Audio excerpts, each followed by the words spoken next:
Hello दोस्तों, ये हमारा वीडियो है। वीडियो को आप ले सकते हैं, हमें कोई समस्या नहीं है। पाकर हैरान थी।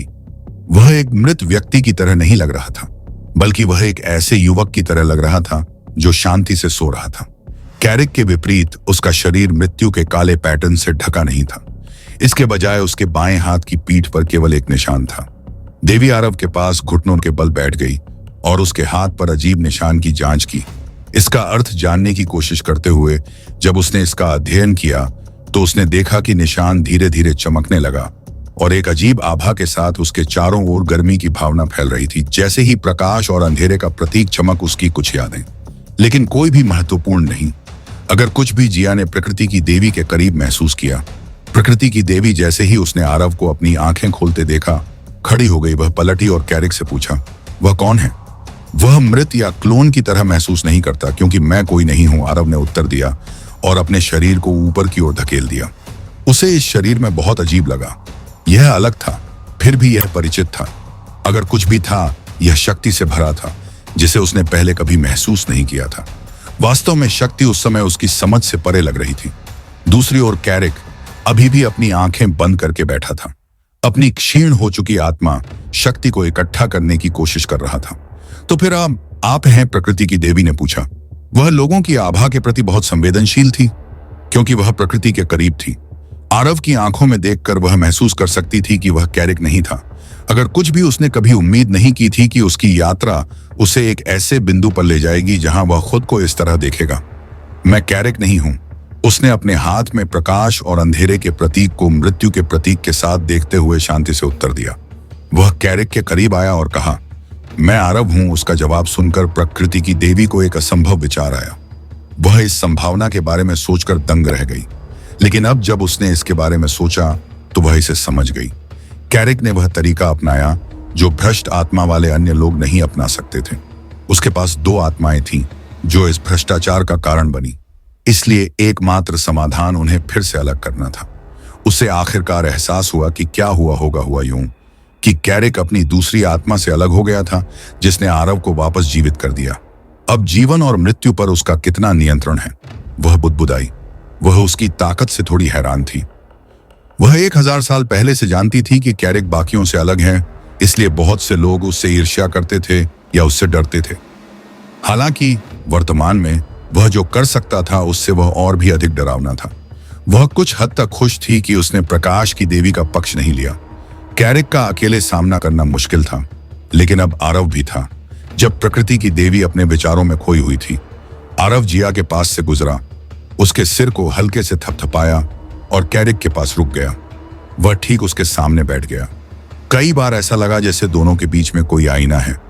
अगर उनके कपड़े। हेलो दोस्तों, ये हमारा वीडियो है। वीडियो को आप ले सकते हैं, हमें कोई समस्या नहीं है। नॉवेल ऑफ किंग चैनल को सब्सक्राइब करें, लाइक, शेयर और ज्यादा से ज्यादा कमेंट करना। अगले पार्ट के लिए धन्यवाद। अलग नहीं होते तो उनमें अंतर करना मुश्किल हो जाता। क्या तुम वापस धरती पर जाने के लिए तैयार हो?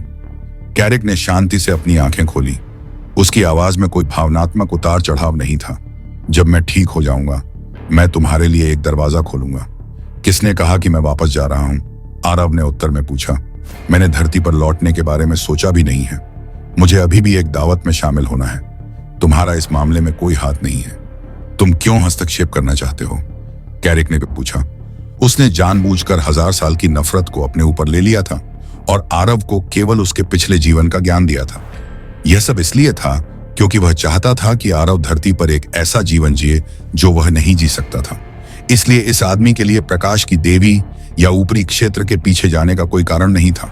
साथ ही उसकी सफलता या असफलता किसी भी मामले में उसे नुकसान नहीं पहुंचाने वाली थी।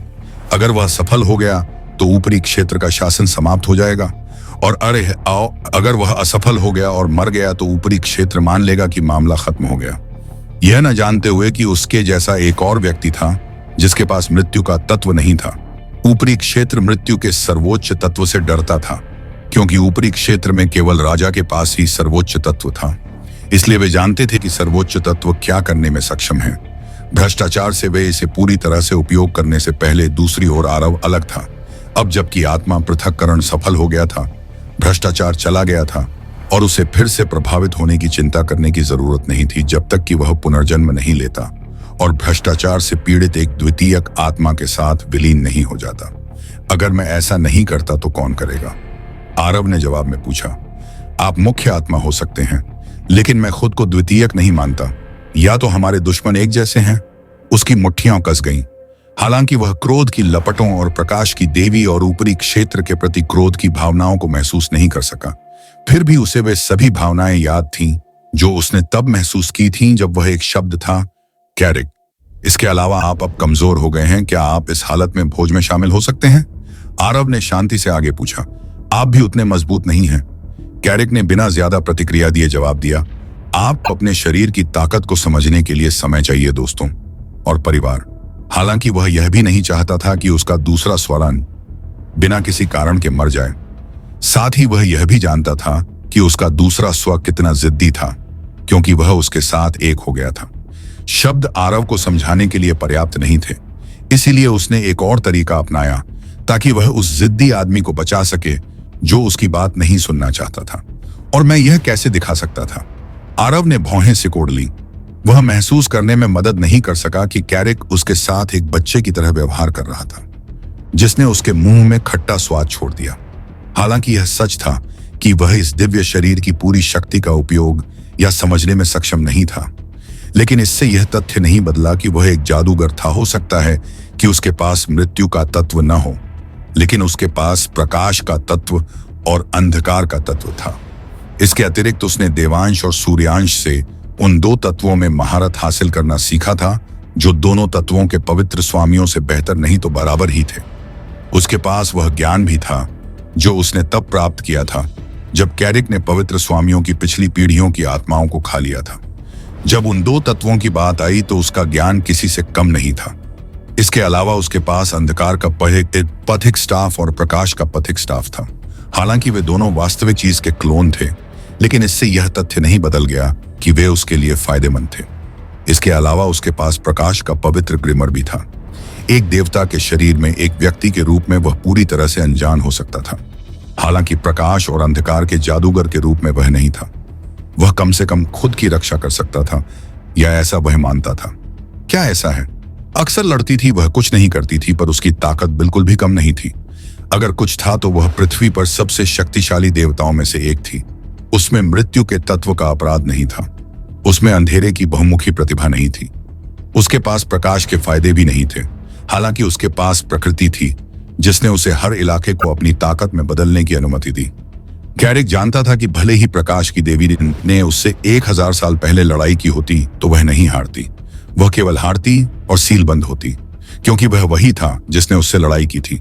कैरिक जानता था कि आरव में अब क्षमता है। जब शारीरिक शक्ति की बात आती है तो वह शायद उससे भी अधिक शक्तिशाली था। हालांकि उसे अपने शरीर की क्षमता दिखाने के लिए बहुत समय की भी आवश्यकता थी, इसलिए वह उसे जिद्दी होते हुए नहीं देखना चाहता था।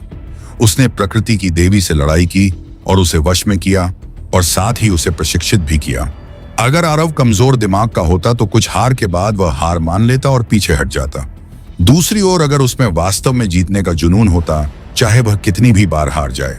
ये लड़ाई उसके प्रशिक्षण की तरह थी, जिसने उसे जीतने के प्रयास में अपनी नई ताकत और कमजोरियों के बारे में अधिक सीखा। कैरिक नहीं जानता था इन लड़ाइयों का नतीजा जो भी हो, लेकिन नतीजा जो भी हो यह अच्छा था। एक नतीजे से उसकी सुरक्षा हुई, जबकि दूसरे नतीजे से उसकी ताकत बढ़ी। अपनी बात खत्म करने के बाद उसने एक बार फिर अपनी आंखें बंद कर लीं और किसी और चीज पर ध्यान नहीं दिया। वैसे भी उसके पास निमंत्रण कार्ड था जो उसे भोज के गुप्त क्षेत्र में ले गया। आरव उसकी मंजूरी के बिना नहीं जा सकता था। उसे अपनी ताकत साबित करने की जरूरत थी। साथ ही कैरिक अपनी आध्यात्मिक शक्ति को फिर से हासिल करने पर ध्यान केंद्रित कर सकता था। दूर एक जगह पर दो लोग एक दूसरे के बगल में खड़े थे। उनमें से एक छोटा लड़का था जिसका शरीर इतनी शक्ति से भरा था कि यह उस सच्चे भगवान की शक्ति से कहीं अधिक शक्तिशाली था जिसे कैरिक ने धरती पर मार दिया था। उसके बगल में एक आदमी खड़ा था जो शायद 20 साल का था। वह आदमी एक आम इंसान की तरह लग रहा था। उसमें किसी भी तरह की दैवीय शक्ति का कोई निशान नहीं था। हालांकि उसकी आंखों में ब्रह्मांड के नियम देखे जा सकते थे, जो दिखाते थे कि वह कोई साधारण व्यक्ति नहीं था। उनके सामने एक दर्पण था जो उन्हें एक स्थिर छवि दिखा रहा था। उस छवि में उन्होंने एक सच्चे देवता का निर्जीव शरीर देखा, और उसके बगल में कारिक खड़ा था। क्या हमें उससे मिलना चाहिए? उस व्यक्ति ने उस छवि को देखते हुए पूछा, जो उसने 1 महीने पहले पहली बार देखी थी। उस समय उन्हें खबर मिली थी कि एक देवता को एक नश्वर ने मार दिया था, जिसके पास अभी भी सच्चा देवत्व नहीं था। वे दोनों उत्सुक थे कि यह व्यक्ति कौन हो सकता है, इसलिए युवा लड़के ने एक खजाने का इस्तेमाल किया था। यह एक दर्पण था जो उन्हें उस देवता की मृत्यु का दृश्य दिखा सकता था। यहीं पर उन्होंने पहली बार कारिक को देखा था। हालांकि किसी अजीब कारण से ऐसा लग रहा था जैसे कारिक उन्हें भी देख पा रहा था। उन्होंने देखा कि कारिक सीधे उनकी ओर देख रहा था। तब से यह एकमात्र स्थिर छवि थी जो उनके पास थी, इससे पहले कि उनका दर्पण टूट गया। हालांकि उनके चेहरों पर क्रोध से अधिक मोह था। अगर यह वास्तव में उससे संबंधित है तो इसमें खून हो सकता है। शायद आपके पास उस व्यक्ति के लिए कोई और उम्मीदवार हो। लड़का जवान लग रहा था, लेकिन ऐसा लग रहा था कि वह अनंत काल तक जीवित रहा है, इसलिए फिर आपको सिंहासन के लिए लड़ने के लिए मेरे बेटे की जरूरत नहीं होगी, है ना? जैनिस नामक व्यक्ति ने शांत लेकिन जिज्ञासु नजर से पूछा। दूसरी ओर जवान दिखने वाले लड़के ने कोई जवाब नहीं दिया। वह बस भौहें सिकोड़कर शीशे पर स्थिर छवि को देखता रहा। क्या वह वास्तव में उसका बेटा हो सकता है? पूरी हार। यह प्रकृति की देवी के साथ आरव की पहली लड़ाई का नतीजा था। वास्तव में वह सूर्यांश और देवांश से सीखी गई हर चीज का इस्तेमाल करने के बाद भी कुछ सेकंड से ज्यादा नहीं टिक सका। हालांकि प्रकृति की देवी ऐसी नहीं दिखती थी, लेकिन उनकी ताकत ऐसी थी कि आरव उनका विरोध नहीं कर सका। वह वास्तव में एक शक्तिशाली देवी थी। हालांकि वह पहले से ही उस महिला की ताकत के बारे में जानता था, क्योंकि वह कैरिक की यादों से जानता था कि वह उसे अतीत में भूल चुका था। लेकिन इससे उसे कोई मदद नहीं मिली, क्योंकि कैरिक ने उससे लड़ने के लिए अपने मृत्यु के तत्व का इस्तेमाल किया था। शरीर की सुरक्षा काफी अच्छी थी। ऐसा लग रहा था जैसे उसके चारों ओर एक ढाल थी जो उसके खिलाफ किए गए सभी हमलों की क्षति को कम कर देती थी। अपनी हार के बाद हार मानने का इरादा न रखते हुए उसने एक बार फिर प्रकृति की देवी को चुनौती दी। वह एक के बाद एक प्रकृति की देवी से लड़ता रहा। प्रत्येक लड़ाई में उसे लगा कि वह अधिक शक्तिशाली हो रहा है और अपने बारे में अधिक सीख रहा है। हालांकि वह सीखने में तेज था, प्रकृति की देवी को हराना उसके लिए अभी भी मुश्किल था। 2 दिन बाद वह प्रकृति की देवी के खिलाफ 1 घंटे तक युद्ध में जीवित रहने में कामयाब रहा, लेकिन अंत में यह उसकी हार थी। हालांकि उसे लगा कि उसने पिछले कुछ दिनों में बहुत कुछ सीखा है। उसके नए शरीर में खुद को ठीक करने की अच्छी क्षमता थी, जिसने उसे थोड़ा हैरान कर दिया। ऐसा लग रहा था जैसे उस पर लगातार कुछ उपचार मंत्र डाले जा रहे थे। एक और बात ध्यान देने योग्य थी कि उसकी शारीरिक शक्ति बहुत अधिक थी, क्योंकि बिना किसी जादू के उसका एक ही हमला दीवारों को तोड़ने में सक्षम था। दुर्भाग्य से वह शक्ति अभी तक काम नहीं आई थी, क्योंकि प्रकृति की देवी ने उसे करीब भी नहीं आने दिया था। रास्ते में कैरिक ने भी कभी कभी अपनी आंखें खोली और 1-2 बार लड़ाइयों को देखा। वह उस सच्चे देवता को समझ गया जिसका खून उसने इस्तेमाल किया था। हालांकि वह भी कंकाल के पीछे के रहस्य को नहीं जानता था, जिसकी हड्डियों पर अजीब रहस्यमय अक्षर थे। वह जानता था कि उसके हस्तक्षेप से कुछ खास नहीं बदलेगा। आरव को अपने कौशल का सही तरीके से उपयोग करना और युद्ध जीतना सीखना था। यह उसकी अपनी लड़ाई और उसका प्रशिक्षण था। कैरिक को नहीं लगा कि उसका इसमें हस्तक्षेप करना सही है, हालांकि वह पूरी तरह से इससे बाहर नहीं था। आरव पसीने से लथपथ जमीन पर बैठा था। उसकी सांस धीमी चल रही थी। आरव चल रहा था, लेकिन यह स्पष्ट था कि वह बहुत थका हुआ था, क्योंकि वह अभी अभी एक लड़ाई से गुजरा था। जब वह यह सोचने की कोशिश कर रहा था कि वह अपनी अगली लड़ाई के लिए क्या सुधार कर सकता है, उसने कैरिक की आवाज सुनी। भले ही कैरिक ने अपनी आंखें नहीं खोली थी, उसके शब्द आरव के कानों तक पहुंच गए। यहां तक कि प्रकृति की देवी और जिया ने भी उसे सुना। जैसे कि उसका लड़ने का कोई इरादा नहीं था। अपनी कमजोरियों पर ध्यान देना बंद करो, अपनी ताकत पर ध्यान दो। इसके बजाय कैरिक ने चुप होने से पहले कहा। उसके शब्द स्पष्ट थे, लेकिन उनमें उसके अनुभव का सार था। जब से उसने लड़ाइयां देखी थी, कैरिक समझ गया था कि आरव क्या गलत कर रहा था। जब से उसने लड़ाइयां देखी थी, कैरिक समझ गया था कि आरव क्या गलत कर रहा था। आरव प्रकृति की देवी से लड़ने की कोशिश कर रहा था और उसकी कमजोरी का फायदा उठाने की सोच रहा था, क्योंकि प्रकृति की देवी नजदीकी मुकाबले में कमजोर थी।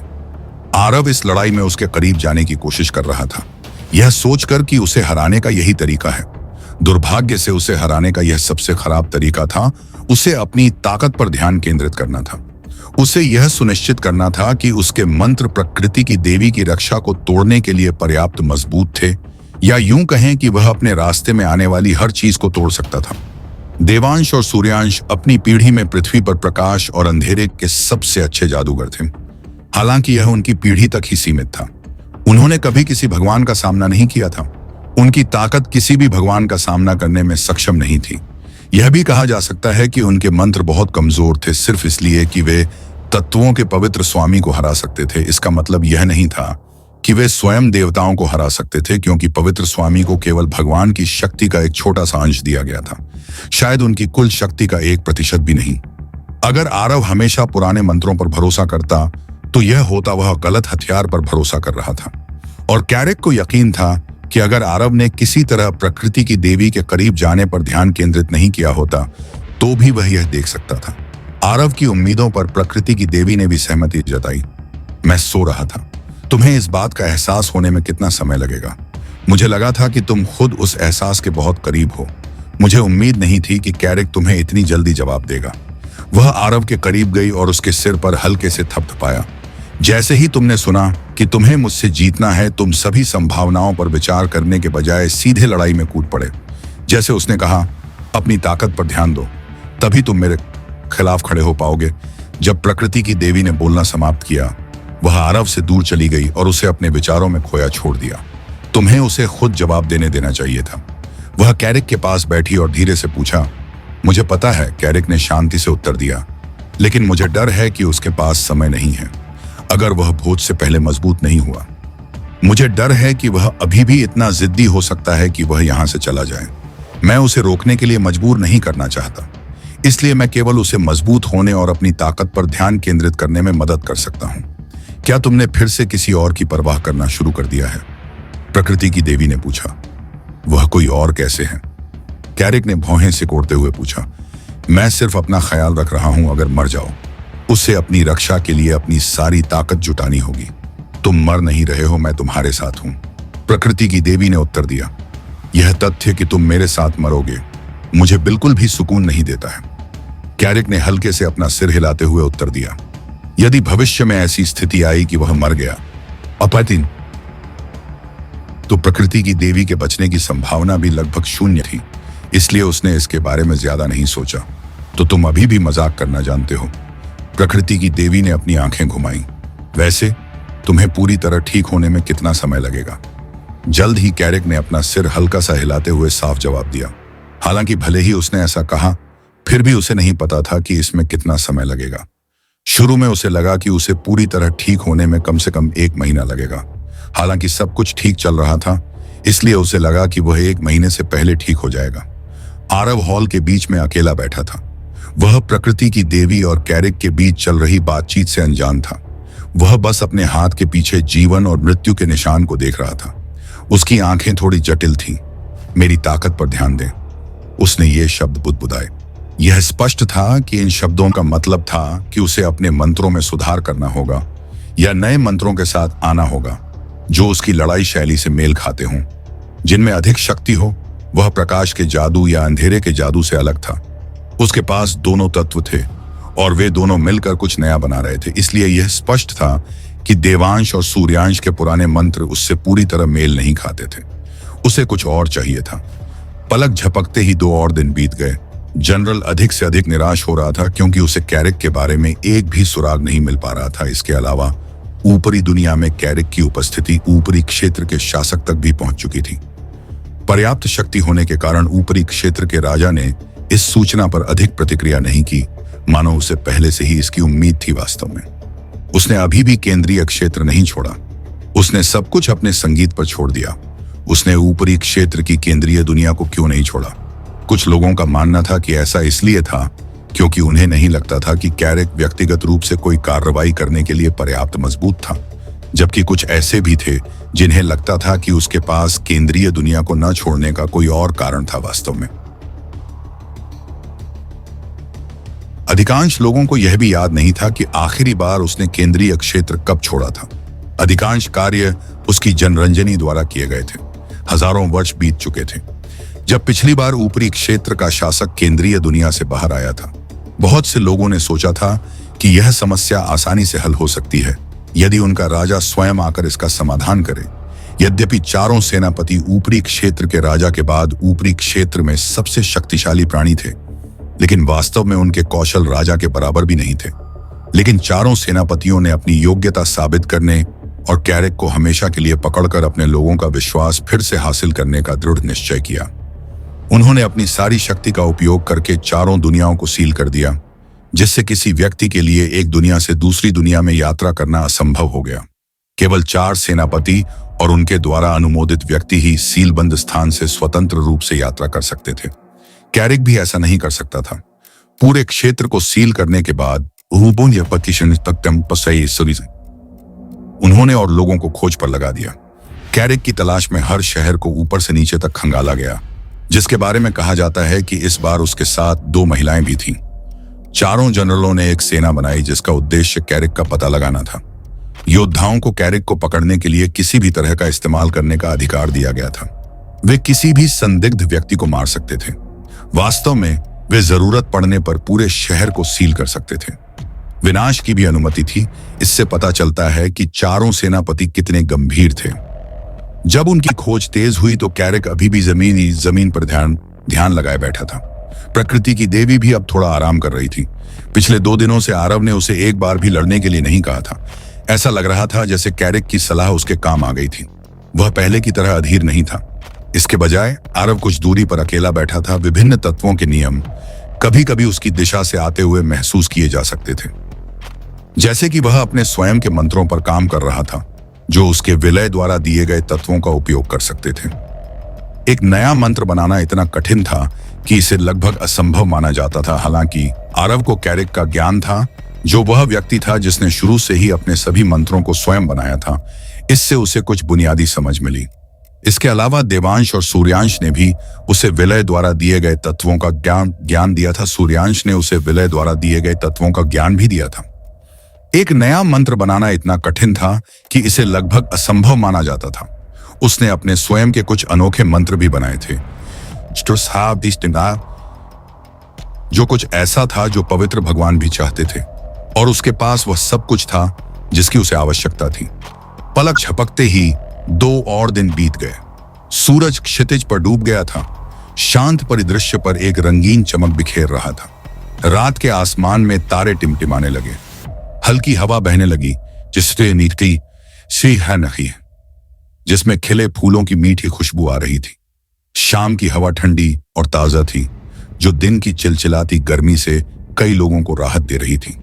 दूर से झींगुरों की चहचहाहट सुनी जा सकती थी। उनकी लयबद्ध धुनें शांति और सुकून का एहसास कराती थीं। दुर्भाग्य से दक्षिणी दुनिया की गहराइयां ऐसी बिल्कुल नहीं थीं। यह सिर्फ एक खाली जगह थी, लगभग बाहरी दुनिया से कटी हुई। इसके अलावा हर कोई अपने काम पर केंद्रित था। केवल प्रकृति की देवी और जिया को कभी कभी एक दूसरे से बात करते हुए सुना जा सकता था। पिछले 4 दिनों में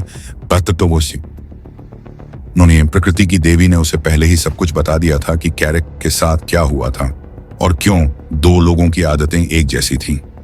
जिया शुरू में दंग रह गई, हालांकि उसे यह जानकर आश्चर्य भी हुआ कि ऐसा कोई तरीका हो सकता है। वह सोचे बिना नहीं रह सकी कि देवी देवता और क्या असंभव काम कर सकते हैं। जैसे जैसे दिन बीतते गए, प्रकृति देवी ने उसे पहले ही सब कुछ बता दिया था कि कैरिक के साथ क्या हुआ था और 2 लोगों की आदतें एक जैसी क्यों थीं। जिया शुरू में दंग रह गई, हालांकि उसे यह जानकर आश्चर्य भी हुआ कि ऐसा भी कोई तरीका हो सकता है। वह सोचती रही कि देवी देवता और क्या असंभव काम कर सकते हैं। जैसे जैसे समय बीतता गया, जिया ने प्रकृति की देवी को ऊपरी क्षेत्र के कामकाज और बाहरी दुनिया में व्यवस्था बनाए रखने के लिए जरूरी नाजुक संतुलन के बारे में भी बताया। उन चारों में से हाल के वर्षों में केवल वह ऊपरी दुनिया में रह रही थी। 5वें दिन आरव ने आखिरकार अपनी आंखें खोली। उसकी आंखें शांत दिख रही थीं, जैसे कि वह पहले से कहीं ज्यादा शांत हो गया हो।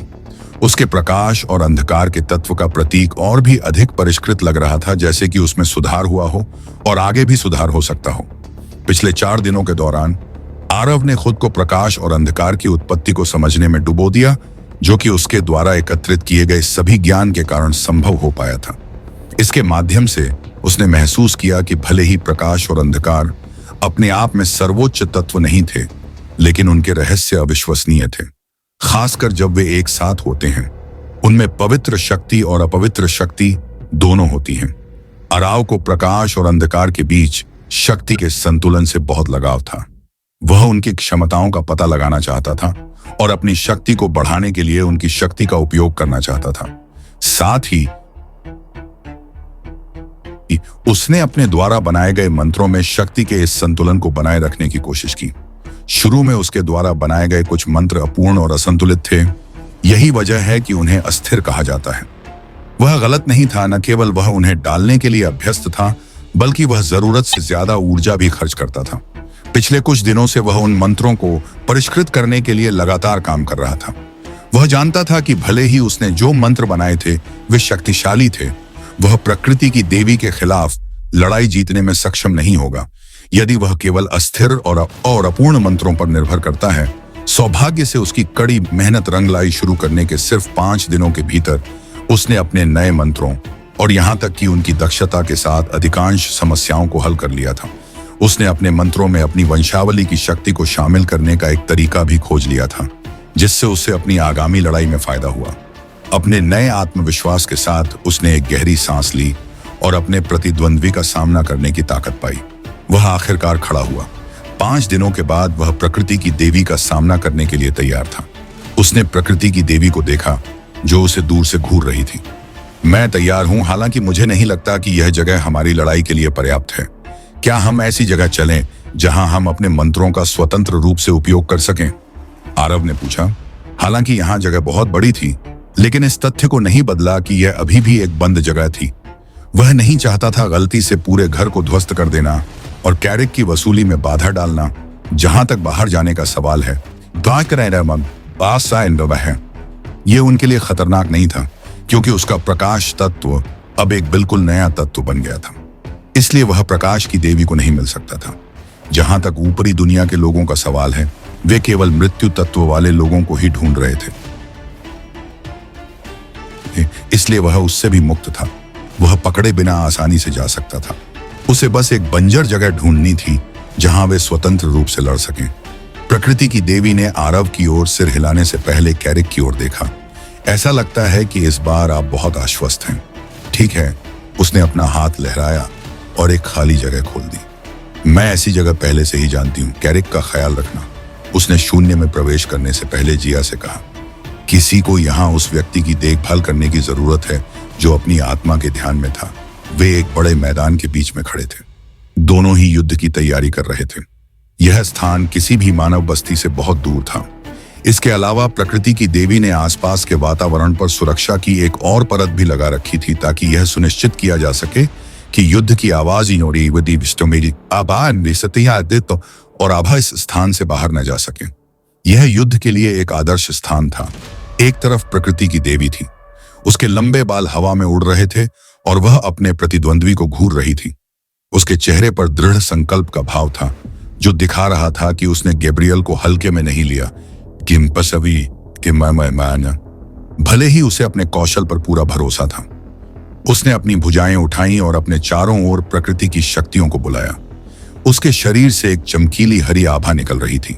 दूसरी तरफ आरव था, अपने काले पंख फैलाए। वह युद्ध के लिए तैयार था। उसके पास प्रकाश और अंधकार की शक्ति थी और वह इसका इस्तेमाल करने से नहीं डरता था। वह डरा हुआ था। उसकी आंखों में एक अजीब सा दृढ़ निश्चय था, जैसे उसे पता था कि चाहे कुछ भी हो जाए वह जीत ही जाएगा। वे दोनों एक दूसरे पर नजर रखने लगे। वे एक दूसरे की सुरक्षा को भेदने की कोशिश करने लगे। प्रकृति की देवी ने पहले हमला किया। उसने आरव पर हवा का झोंका भेजा। हजारों बेलें जमीन से निकलकर एक साथ उस पर हमला करने लगीं। उसने जल्दी से खुद को बचाने के लिए अंधेरे की एक ढाल बुलाई, लेकिन हमले की ताकत ने उसे फिर भी कुछ फीट पीछे धकेल दिया। पहले की तरह वह प्रकृति की देवी के करीब जाने की जल्दी में नहीं था। वह भूला नहीं था कि वह कितनी शक्तिशाली थी। उसने खुद को संतुलित रखा। अपनी ढाल की बदौलत वह किसी भी तरह के नुकसान से बच गया। इसके बजाय उसने प्रकृति की देवी पर प्रकाश की एक शक्तिशाली किरण फेंक कर जवाबी हमला किया। ऐसा लग रहा था जैसे उसने प्रकाश की एक पवित्र तलवार बनाई थी, जो इस दुनिया में जो कुछ भी गलत है उसे नष्ट करने के लिए तैयार थी। प्रकृति की देवी थोड़ी उत्सुक थी, लेकिन फिर भी उसने जल्दी से अपना अवरोध लगा दिया। उसी समय जमीन से सुनहरी बेलें निकली, जैसे कि उसकी ढाल बनने के लिए। इसके अलावा वे धातु से भी सख्त थे और उन्हें तोड़ना लगभग असंभव था। दुर्भाग्य से पवित्र प्रकाश की तलवार को भी हल्के में नहीं लिया जाना चाहिए, खासकर जब आरव ने सिर्फ एक तलवार को नहीं रोका, उसने और तलवारें बनाई जो बाहर निकल आईं। विशुद्ध प्रकाश से बनी पवित्र तलवारों के बीच उसे एमियास ने अंधेरे की कुछ तलवारें भी बनाई जिनमें अलग अलग गुण थे। प्रकृति की देवी का अवरोध अधिकांश भाग के लिए मुश्किल से टिक पाया, लेकिन वह जानती थी कि लगातार हमलों के साथ यह केवल समय की बात है कि उसका अवरोध टूट जाएगा। ठीक वैसा ही हुआ। प्रकाश की किरण अवरोध से टकराई और जमीन पर गिर गई, जिससे एक बहुत बड़ा विस्फोट हुआ और धूल और मलबा हर जगह उड़ने लगा। प्रकृति की देवी का काम अभी पूरा नहीं हुआ था, जैसे कि उसे पहले से ही इसकी उम्मीद थी। वह पहले ही अपना स्थान बदल चुकी थी और एक अलग जगह पर प्रकट हुई थी। उसके द्वारा बनाए गए अवरोध के पीछे कोई नहीं था। बुरा नहीं, आप निश्चित रूप से कूल हैं। उसने प्रकृति की देवी पर हमला करने के लिए छायादार सैनिकों का इस्तेमाल किया। हर बीतते सेकंड के साथ युद्ध और भी तीव्र होता जा रहा था, क्योंकि दोनों पक्ष अपनी पूरी ताकत लगा रहे थे। युद्ध के मैदान में हर जगह धुआं और धूल दिखाई दे रही थी, जिससे दृश्यता कम हो रही थी। हालांकि दोनों को इससे कोई फर्क नहीं पड़ा। आरव प्रकृति की देवी को हराने के लिए दृढ़ था, जबकि प्रकृति की देवी भी हारना नहीं चाहती थी। चारों ओर फैली धूल के बीच उसने आरव पर ऊर्जा की एक शक्तिशाली शॉकवेव भेजी, जिसने एक बार फिर उसे कई फीट पीछे गिरा दिया। हालांकि यह एक बार फिर उसे चोट पहुंचाने में विफल रही, क्योंकि उसके चारों ओर एक सुंदर ढाल दिखाई दी। अजीब बात यह है कि ढाल प्रकाश और अंधकार के दो विपरीत तत्वों को मिलाकर बनाई गई थी। आरव के कवच की प्रभावशीलता को देखकर प्रकृति की देवी ने अपना हाथ उठाया। दूरी पर कई पेड़ उखड़कर हवा में उठ गए। वे सभी सीधे आरव की ओर उड़े, जैसे कि वे पहाड़ थे जो उसे कुचलने के लिए आ रहे थे। जैसे कि आरव ने पहले से ही उसकी चाल का अनुमान लगा लिया था। उसने अपनी तलवार से एक रणनीतिक प्रहार किया, जिसे उसने प्रकाश और अंधेरे को मिलाकर बनाया था। यह उसके द्वारा किए गए किसी भी प्रहार से अधिक शक्तिशाली और तेज था। उसने अपनी तलवार को ऐसे घुमाया जैसे कि वह एक शूरवीर था, न कि एक जादूगर। उसकी तलवार ने दर्जनों पेड़ों पर वार किया, जो उस पर गिरे और पेड़ों को दो भागों में विभाजित कर दिया। तलवार से निकली ऊर्जा इतनी शक्तिशाली थी कि इसने आसपास के परिदृश्य को एक विस्मयकारी दृश्य में बदल दिया। वह जल्दी से संभल गया और जवाबी हमला किया, जिससे पूरा क्षेत्र अंधेरे में डूब गया। प्रकृति की देवी ने हमले को चकमा देने में कामयाब रही, लेकिन अंधेरे ने आसपास के पेड़ों और वनस्पतियों को कुछ नुकसान पहुंचाया। आरव उसे सीधे मारने में कामयाब रहा। इसके बजाय उसने स्थिति का फायदा उठाने की कोशिश की। देखें कि वह अपने अधिक शक्तिशाली मंत्रों का उपयोग किए बिना कितनी दूर जा सकता है। लड़ाई जारी रही। दोनों जादूगर एक दूसरे पर हमला करते रहे और अपनी अपनी शक्तियों का उपयोग करके बढ़त हासिल करने की कोशिश करते रहे। अंधकार और प्रकाश ने प्रकृति की शुद्धता के खिलाफ शानदार प्रदर्शन किया। कोई भी पक्ष पीछे हटने को तैयार नहीं था। अंततः प्रकृति की देवी ने ऊपरी हाथ हासिल कर लिया और आरव को कुछ कदम पीछे हटने के लिए मजबूर होना पड़ा। हालांकि लड़ाई अभी खत्म नहीं हुई थी। आरव बस शुरू हो रहा था और वह जानता था कि अगर वह स्थिति को अपने पक्ष में करना चाहता है तो उसे चीजों को एक पायदान ऊपर ले जाना होगा। उसने अपनी आंखें बंद कर ली, अपनी ऊर्जा को केंद्रित किया और एक मंत्र का जाप करना शुरू कर दिया, जो उसने पहले कभी नहीं किया था। वह अपने आसपास देखे बिना आगे बढ़ता रहा, क्योंकि वह मंत्र बदलता रहा। वह आगे बढ़ता रहा। वह जानता था कि प्रकृति की देवी उसे यह मंत्र पूरा नहीं करने देगी। हालांकि वह इसके लिए तैयार था। ऐसा लग रहा था कि उसके मंत्रों का जाप उसकी सभी परछाइयों से आ रहा था, जो एक जैसी थी। परछाइयों के चारों ओर हवा में शक्ति की चिंगारियां फूट पड़ी, जिससे जमीन हिलने लगी और पेड़ झूमने लगे। प्रकृति की देवी आश्चर्य से देखने लगी कि कैसे जादू ने वास्तविकता के ताने बाने को प्रभावित करना शुरू कर दिया। उन्हें कितना समय लगेगा? उन्हें गए हुए 7 घंटे से अधिक हो गए हैं। क्या उनके साथ कुछ हुआ है? भूमिगत हॉल में बैठी जिया अभी भी उन दोनों के लौटने का इंतजार कर रही थी। हालांकि जैसे जैसे समय बीतता गया, उसे उनकी चिंता होने लगी। दूसरी ओर कैरिक को बिल्कुल भी परवाह नहीं थी। जिया सोच रही थी कि क्या उसे कैरिक को जगा देना चाहिए और उसे बताना चाहिए कि प्रकृति की देवी और आरव को गायब हुए कितना समय हो गया है। लेकिन वह उसे परेशान करने का साहस नहीं जुटा पा रही थी, जैसे कि वह उसका था। मन पड़ सकता है। कैरिक ने अपनी शांत आंखें खोली। चिंता मत करो, वे जल्द ही वापस आ जाएंगे। सिर्फ एक वाक्य कहने के बाद उसने एक बार फिर अपनी आंखें बंद कर लीं और अपने ठीक होने पर ध्यान केंद्रित किया। उसे उम्मीद नहीं थी कि यह इतनी जल्दी हो जाएगा। सिर्फ 1 सप्ताह से भी कम समय बीता था और उसे लगा कि वह लगभग ठीक हो गया है। इस गति से वह भोज से पहले खुद को पूरी तरह से ठीक कर सकता था। उनका मानना था कि पूरी तरह से ठीक होने से पहले उन्हें बस एक और दिन की आवश्यकता थी। न केवल वह ठीक हो सकते थे, बल्कि वह आगे भी बढ़ सकते थे, क्योंकि मृत्यु और आत्माओं के बारे में उनकी समझ में सुधार हुआ था। आधे घंटे के बाद हॉल के बीच में एक खाली जगह खुल गई। प्रकृति की देवी उस खाली जगह से बाहर आई। वह बिल्कुल ठीक लग रही थी, हालांकि उनकी आस्तीन के कोने पर एक छोटा सा कट था, जैसे कि वह किसी अंधेरी ऊर्जा से बना था। आरव भी उसके पीछे से बाहर आया। वह भी बहुत बुरा नहीं लग रहा था। उसके पास कोई घाव नहीं था, नहीं, कम से कम उस तरह से नहीं जो चिंताजनक हो। वह कमोबेश वैसा ही दिख रहा था जैसा जाने से पहले था, हालांकि उसके बारे में कुछ अलग महसूस हो रहा था। मुझे लगता है कि आखिरकार तुम जीत गए हो। कैरिक ने एक बार फिर अपनी आंखें खोली। हालांकि उन दोनों में से किसी ने भी कुछ नहीं कहा, लेकिन वह उनके भावों से बता सकता था कि क्या हुआ था। प्रकृति की देवी अभी भी थोड़ी हैरान दिख रही थी, जैसे कि वह अनिच्छुक थी। हालांकि आरव के हाथों उसकी हार उतनी क्रूर नहीं थी जितनी कैरिक के हाथों हुई थी। फिर भी वह निराश महसूस कर रही थी। यह दूसरी बार था जब वह हारी थी, और पहली बार किसी ऐसे व्यक्ति के हाथों जो उससे बहुत छोटा था। हालांकि इस असुविधा के बावजूद वह थोड़ी खुश महसूस कर रही थी। अब उनके समूह में एक और मजबूत व्यक्ति था। उनकी सफलता की संभावना बढ़ गई थी। मैं भोज में जाऊंगा, आरव ने हाथ बढ़ाते हुए कहा, जैसे कि निमंत्रण मांग रहा हो। कैरिक ने ज्यादा प्रतिक्रिया नहीं की और निमंत्रण टोकन फेंक दिया। इससे कोई फर्क नहीं पड़ता। हमें जल्द ही ऐसे और निमंत्रण टोकन मिलेंगे। हम सब वहां एक साथ जाएंगे। पहले तो भ्रष्टाचार के कारण उनकी स्थिति में अचानक बदलाव के कारण उन्हें भोज में शामिल होने की अपनी योजना बदलनी पड़ी। लेकिन अब जब उन्हें लगा कि वे जल्द ही ठीक हो जाएंगे, तो वे एक बार फिर चले गए। पुरानी योजना पर वापस यह उनके लिए अंततः दक्षिणी जनरल तक पहुंचने का सही अवसर था, और यदि वे भाग्यशाली रहे तो अन्य जनरल भी वहां पहुंच सकते थे। अगली सुबह कैरिक अंततः अपनी बाहें फैलाकर खड़ा हुआ। काफी समय हो गया था, लेकिन उसने अंततः महसूस किया कि वह अपने सामान्य रूप में वापस आ गया है। उसकी आत्मा और उसकी ताकत फिर से चरम पर थी। साथ ही उसका तात्विक नियंत्रण पहले से बेहतर हो गया था। जैसे ही उसे होश आया, उसने अपने सामने एक शून्य खोल दिया और आरव और प्रकृति की देवी को उसका अनुसरण करने के लिए कहा। उन चारों ने अस्थायी ठिकाने को छोड़ दिया और एक बार फिर दक्षिणी दुनिया के बाहरी इलाके में प्रवेश किया। हालांकि चूंकि ये लोग पहले से ही जानते थे कि वह दक्षिणी दुनिया में है, कैरिक ने पिछले विवरण से सावधान रहने की जहमत नहीं उठाई। कैरिक एक बार फिर वेस्टर कबीले के सामने आया, जो दक्षिणी जनरल से जुड़ा था। वह काम अधूरा छोड़ना पसंद नहीं करता था। वेस्टर कबीले के सबसे ताकतवर योद्धा भी उनका विरोध नहीं कर सके।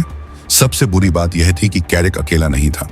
खून पीने वाले, रेंगने वाले और इंसानों को खाने वाले पौधे कुछ ऐसे जीव थे जिन्हें उसने कहीं से भी आते देखा। उन्होंने एक पल में उसे परास्त कर दिया। वेस्टर कबीले का मुखिया अपने सामने यह भयानक दृश्य देखकर भयभीत हो गया। उसने कभी नहीं सोचा था कि डेथ स्टार इतना डरावना होगा। उसने यह भी नहीं सोचा था कि वह इस आदमी का विरोध कर सकता है, भले ही वह उससे ज्यादा ताकतवर हो। वास्तव में उस आदमी के खिलाफ खड़े होने का विचार उसके दिमाग में भी नहीं आया। इसके बजाय वह दक्षिणी जनरल से संपर्क करने के लिए अपने महल के अंदर भागा। उसका दिल तेजी से धड़क रहा था और डर के कारण उसका पूरा शरीर पसीने से भीग गया था। वह जानता था कि दक्षिणी जनरल ही एकमात्र व्यक्ति है जो इस आदमी को रोक सकता है। वह एक विकट स्थिति में उनकी मदद कर सकता है। उसने गुप्त कक्ष का दरवाजा खोला और जल्दी से अंदर प्रवेश किया। हालांकि जैसे ही उसने अंदर कदम रखा, वह डर गया। कैरिक अंदर था, लेकिन यह कैसे संभव था? उसने कैरिक को बाहर ही देखा था। साथ ही कैरिक ने अचानक अपने कपड़े क्यों बदल लिए, उसे कुछ समझ नहीं आया। जैसे ही उस व्यक्ति ने अपने सामने खड़े व्यक्ति के हाथ देखे, वह और भी हैरान हो गया। युवक के हाथ में एलिमेंटल मार्क ऑफ डेथ नहीं था। इसके बजाय उसके हाथ पर एक अजीब निशान था जो एलिमेंटल मार्क ऑफ लाइट और एलिमेंटल मार्क ऑफ डेथ का संयोजन लग रहा था। उसके सामने खड़ा व्यक्ति कैरिक नहीं था, यह स्पष्ट था। लेकिन वह ऐसा क्यों दिख रहा था? क्या वह एक क्लोन था? वेस्टर कबीले के कुलपति के मन में कई सवाल आए। कुछ ढूंढ रहे थे। आरव अपने हाथ में एक छोटी सी वस्तु पकड़े हुए था, जिसका उपयोग दक्षिणी जनरल से संपर्क करने के लिए किया गया था।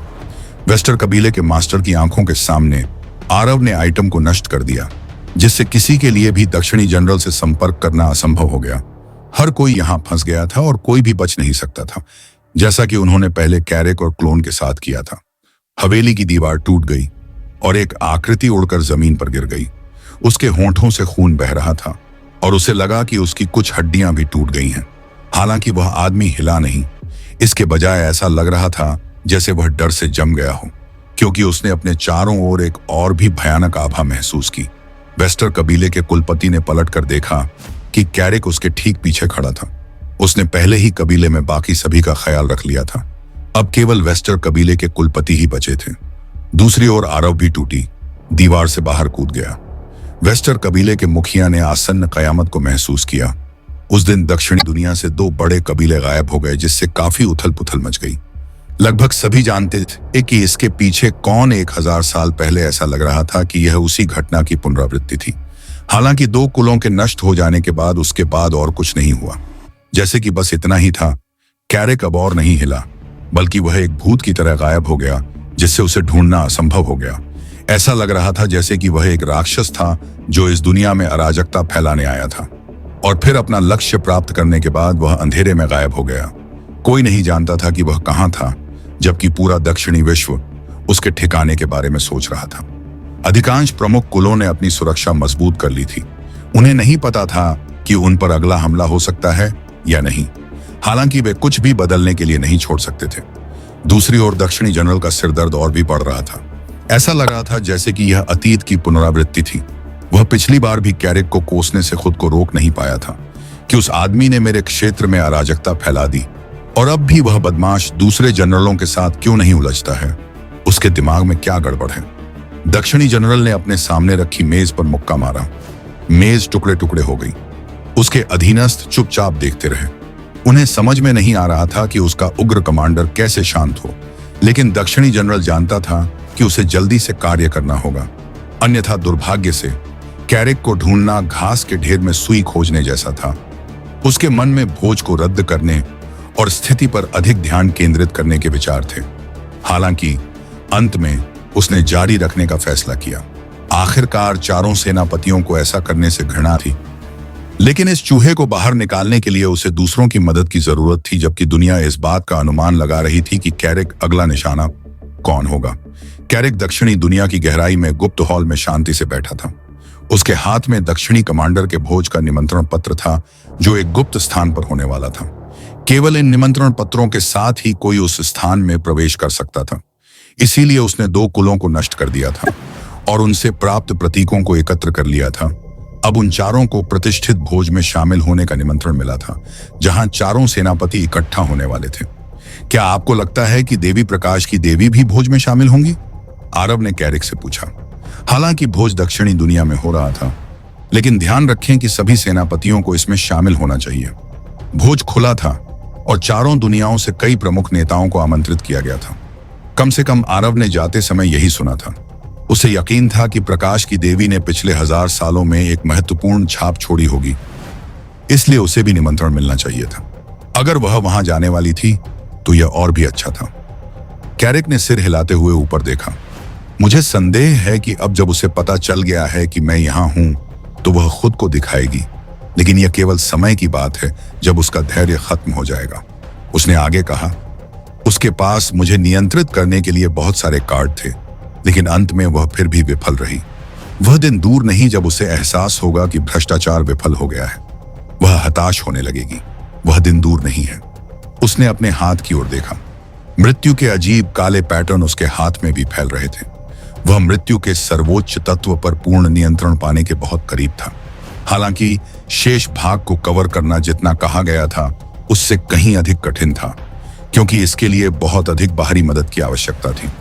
वह स्वाभाविक रूप से पूर्ण नियंत्रण प्राप्त नहीं कर सकता था, क्योंकि यह बिना किसी जादू या उपकरण के दुनिया के सबसे ऊंचे पर्वत पर था। चढ़ाई सेंट्रल वर्ल्ड पर चढ़ने से भी अधिक कठिन थी। हालांकि वह यह भी जानता था कि अपने लक्ष्य को प्राप्त करने के लिए उसे वास्तव में जो चाहिए चाहिए वह सेंट्रल वर्ल्ड में स्थित एलिमेंट्स के मंदिर में प्रवेश करना था। उसे यकीन था कि यही कारण था कि प्रकाश की देवी ने उसे धोखा दिया था। कि मंदिर को दुनिया के असली मूल से जुड़ा हुआ कहा जाता था, जो किसी व्यक्ति के अपने तत्वों पर नियंत्रण बढ़ाने में मदद करता था। दुर्भाग्य से उस स्थान पर प्रवेश करना और भी कठिन था, क्योंकि सेंट्रल वर्ल्ड ऊपरी क्षेत्र के भगवान के नियंत्रण में था। वहां जाना सीधे उसके खिलाफ जाना था। उसकी अनुमति के बिना कोई भी उस स्थान में प्रवेश नहीं कर सकता था। यह स्पष्ट था कि उसे धोखा देने के बाद भी प्रकाश की देवी उस स्थान में प्रवेश करने की उसकी अनुमति प्राप्त करने में विफल रही थी। इसीलिए वह कैरिक की मदद से उसे सेंट्रल वर्ल्ड से हटाने की पूरी कोशिश कर रही थी। दुर्भाग्य से कैरिक भी जानता था कि यह कितना कठिन था। वह अभी भी ऊपरी क्षेत्र के राजा का सामना करने के लिए पर्याप्त मजबूत नहीं था। सौभाग्य से उस व्यक्ति ने कभी सेंट्रल वर्ल्ड नहीं छोड़ा। उस व्यक्ति के लिए उसे ढूंढना बहुत आसान होता। यही कारण था कि उसने अन्य ऊपरी क्षेत्रों के प्रबंधन का कार्य भी किया। सेंट्रल क्षेत्र को उनके जनरलिसिमो के क्षेत्र में सबसे महत्वपूर्ण स्थान कहा जाता था, लेकिन सबसे मूल्यवान भी था। हालांकि वहां केवल एक ही व्यक्ति रहता था, जैसे कि पूरे स्थान पर उसका एकाधिकार हो। यह वह स्थान था जहां कैरिक वास्तव में प्रवेश करना चाहता था। हालांकि वह पर्याप्त आश्वस्त नहीं था।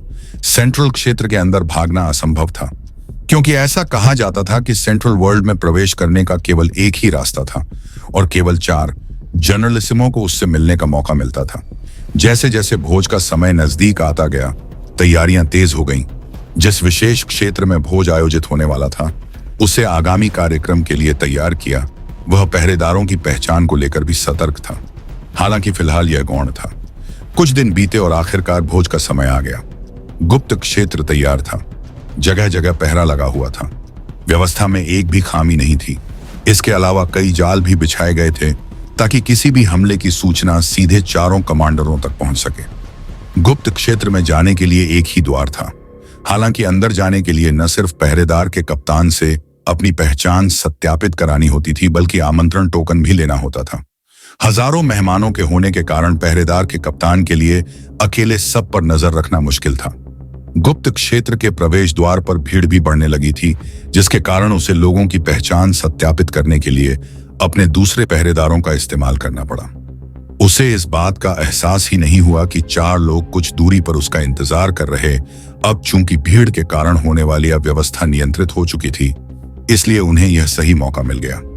इस समय कैरिक पहले की तरह भेष बदल कर बैठा था। उसने अपनी सारी आभा भी छिपा ली थी। आरव ने ऐसा भेष धारण कर लिया था जैसे उसे दिखाने का कोई इरादा ही न हो। उसके बगल में आरव ने भी अपना भेष बदल लिया था। प्रकृति की देवी और जियाक्यू की परछाइयां उस जगह के अंदर रह रही थीं, इसीलिए केवल वे दोनों ही अंदर जा सकते थे। कैरिक के विपरीत, जिसने कोई आभा प्रकट नहीं की थी, आरव ने खुद को प्रकाश की एक शक्तिशाली आभा में ढक लिया था। दोनों व्यक्ति सीधे गार्ड के कप्तान के पास जाने के बजाय गार्ड के करीब चले गए। गार्ड ने अपना सिर उठाया और ऊपर से नीचे देखते हुए उनसे निमंत्रण पत्र दिखाने को कहा। आरव और कैरिक ने निमंत्रण पत्र दिखाए। जिन लोगों को ये दिए गए थे, उनके नाम नहीं लिखे थे। निमंत्रण की पुष्टि करने के बाद गार्ड ने नामों की एक सूची खोली। इसमें उन लोगों के नाम थे जिन्होंने पुष्टि की थी कि वे भोज में शामिल होने जा रहे हैं। मैं विजय हूं, लोन कबीले का दूसरा बेटा। यह मेरा रक्षक ईमान है, कैरिक ने उत्तर दिया। उसने इन नामों को यादृच्छिक रूप से लिखा है। नहीं, वास्तव में इन नामों वाले लोग वास्तव में गुप्त क्षेत्र में प्रवेश कर चुके थे।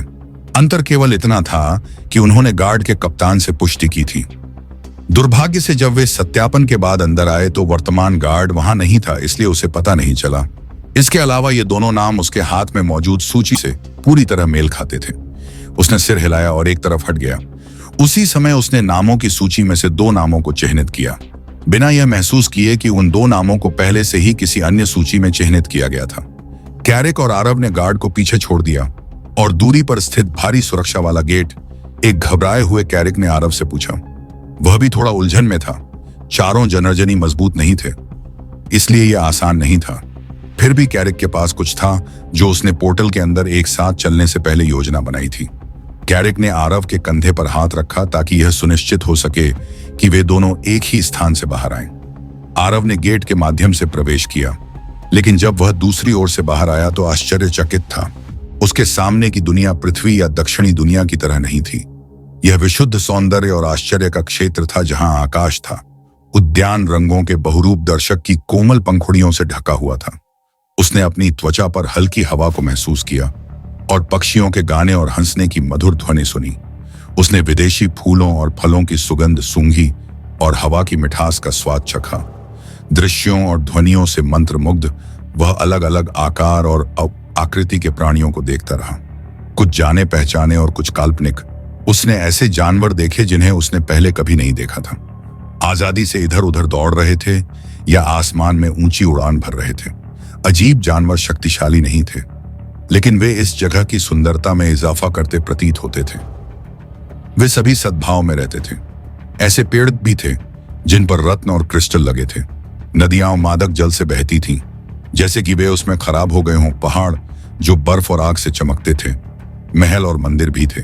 बगीचे और फव्वारे, मूर्तियां और पेंटिंग आरव अपने आसपास में खोया हुआ था। जब उसने अपने कंधे पर किसी का स्पर्श महसूस किया और पलटा, उसने लंबे बालों और सुंदर चेहरे वाले एक आदमी को देखा। गहरी काली आंखें थीं। यह इस जगह की सुंदरता की सराहना करने का समय नहीं है। हालांकि भोज के लिए गुप्त क्षेत्र में 1000 से अधिक लोगों को आमंत्रित किया गया था। इसका मतलब यह नहीं था कि सभी के प्रवेश करने के बाद भोज शुरू होना था। प्रत्येक कबीले को उनकी प्रमुखता या प्रभाव की परवाह किए बिना केवल 2 निमंत्रण दिए गए थे। केवल उनके कबीले के स्वामी और उनके संभावित उत्तराधिकारी को आमंत्रित किया गया था। यही कारण है कि कई मध्यम आयु वर्ग के लोग अपने छोटे बेटे या छोटी बेटी के साथ आते हुए देखा गया। यह भोज कई महत्वपूर्ण लोगों के लिए एक जगह बन गया था, जहां युवा लोग एक दूसरे से मिल सकते थे और संबंध बना सकते थे। कम से कम दूसरों को तो यही लगता था। लेकिन इतना ही नहीं, हर कोई जानता था कि दक्षिणी जनरल का भोज इतना सरल नहीं था। इस जगह पर केवल संबंध ही नहीं थे, बल्कि युवाओं के लिए मजबूत होने के कई अवसर भी थे। हालांकि 4 जनरल अभी भी गुप्त क्षेत्र में नहीं थे। गार्ड अभी भी भोज का इंतजार कर रहे थे। कप्तान चीजों को प्रबंधित करने के लिए यहां था। प्रवेश के लिए पोर्टल बंद था और इसे सुरक्षित रखने की कोई आवश्यकता नहीं थी, क्योंकि समय समाप्त होने के बाद कोई और प्रवेश नहीं कर सकता था। इसके बावजूद कुछ गार्ड अभी भी बाहर निगरानी के लिए तैनात थे। सभी मेहमानों को नमस्कार। गार्डों का कप्तान हवा में दूर खड़ा था ताकि वह सभी को दिखाई दे सके। साथ ही उसकी आवाज भी इतनी तेज थी कि सभी उसे सुन सकें। हम बहुत आभारी हैं कि आपने हमारे जनरल के जन्मदिन समारोह में शामिल होने का फैसला किया। हालांकि मैं पहले ही क्षमा मांगना चाहूंगा, क्योंकि मास्टर भोज में शामिल नहीं हो पाएंगे, गार्डों के कप्तान ने कहा। जैसे ही कैरिक ने उसका जवाब सुना, उसकी भौहें सिकुड़ गईं। वे यहां नहीं थे। इसका मतलब यह नहीं था कि यहां आना बेकार था। उसकी आंखों में अनिश्चितता की चमक थी। हालांकि इससे पहले कि वह कुछ और सोच पाता, गार्डों के कप्तान ने बोलना जारी रखा। मास्टर जी इस समय अपने महल में अन्य 3 जनरलों के साथ व्यस्त हैं। गार्डों के कप्तान ने मेहमानों के चेहरों पर अनिश्चितता देखी। यह स्पष्ट था कि वे सभी आश्चर्यचकित थे कि वे यहाँ इतनी जल्दी क्यों आ गए। हालांकि बैठक समाप्त होने के बाद 4 जनरल यहाँ आएंगे और यहीं से वास्तविक भोज शुरू होगा। एक ऐसे अवसर की जिसे आप में से बहुत कम लोग समझ सकते हैं। इस अवसर पर कई कुलों के गुरुओं ने कहा था। उनमें से कुछ ने पहले से ही कुछ ऐसी ही अपेक्षा की थी। इसीलिए उन सभी को अपने उत्तराधिकारियों को लाने के लिए कहा गया। उनके लिए अनुमान लगाना आसान था। 4 जनरलों गार्ड कप्तान ने सुनिश्चित किया कि उसकी आवाज दूर दूर तक पहुंचे। आपके प्रदर्शन को 4 जनरलों द्वारा प्रत्यक्ष रूप से देखा जाएगा और उनमें से प्रत्येक व्यक्तिगत रूप से आगे के प्रशिक्षण के लिए एक शिष्य का चयन करेगा। एक जनरल द्वारा व्यक्तिगत रूप से प्रशिक्षित किया जाना क्या है? बहुत से लोग दंग रह गए। 4 जनरल ऊपरी राज्य के राजा के बाद सबसे शक्तिशाली प्राणी थे।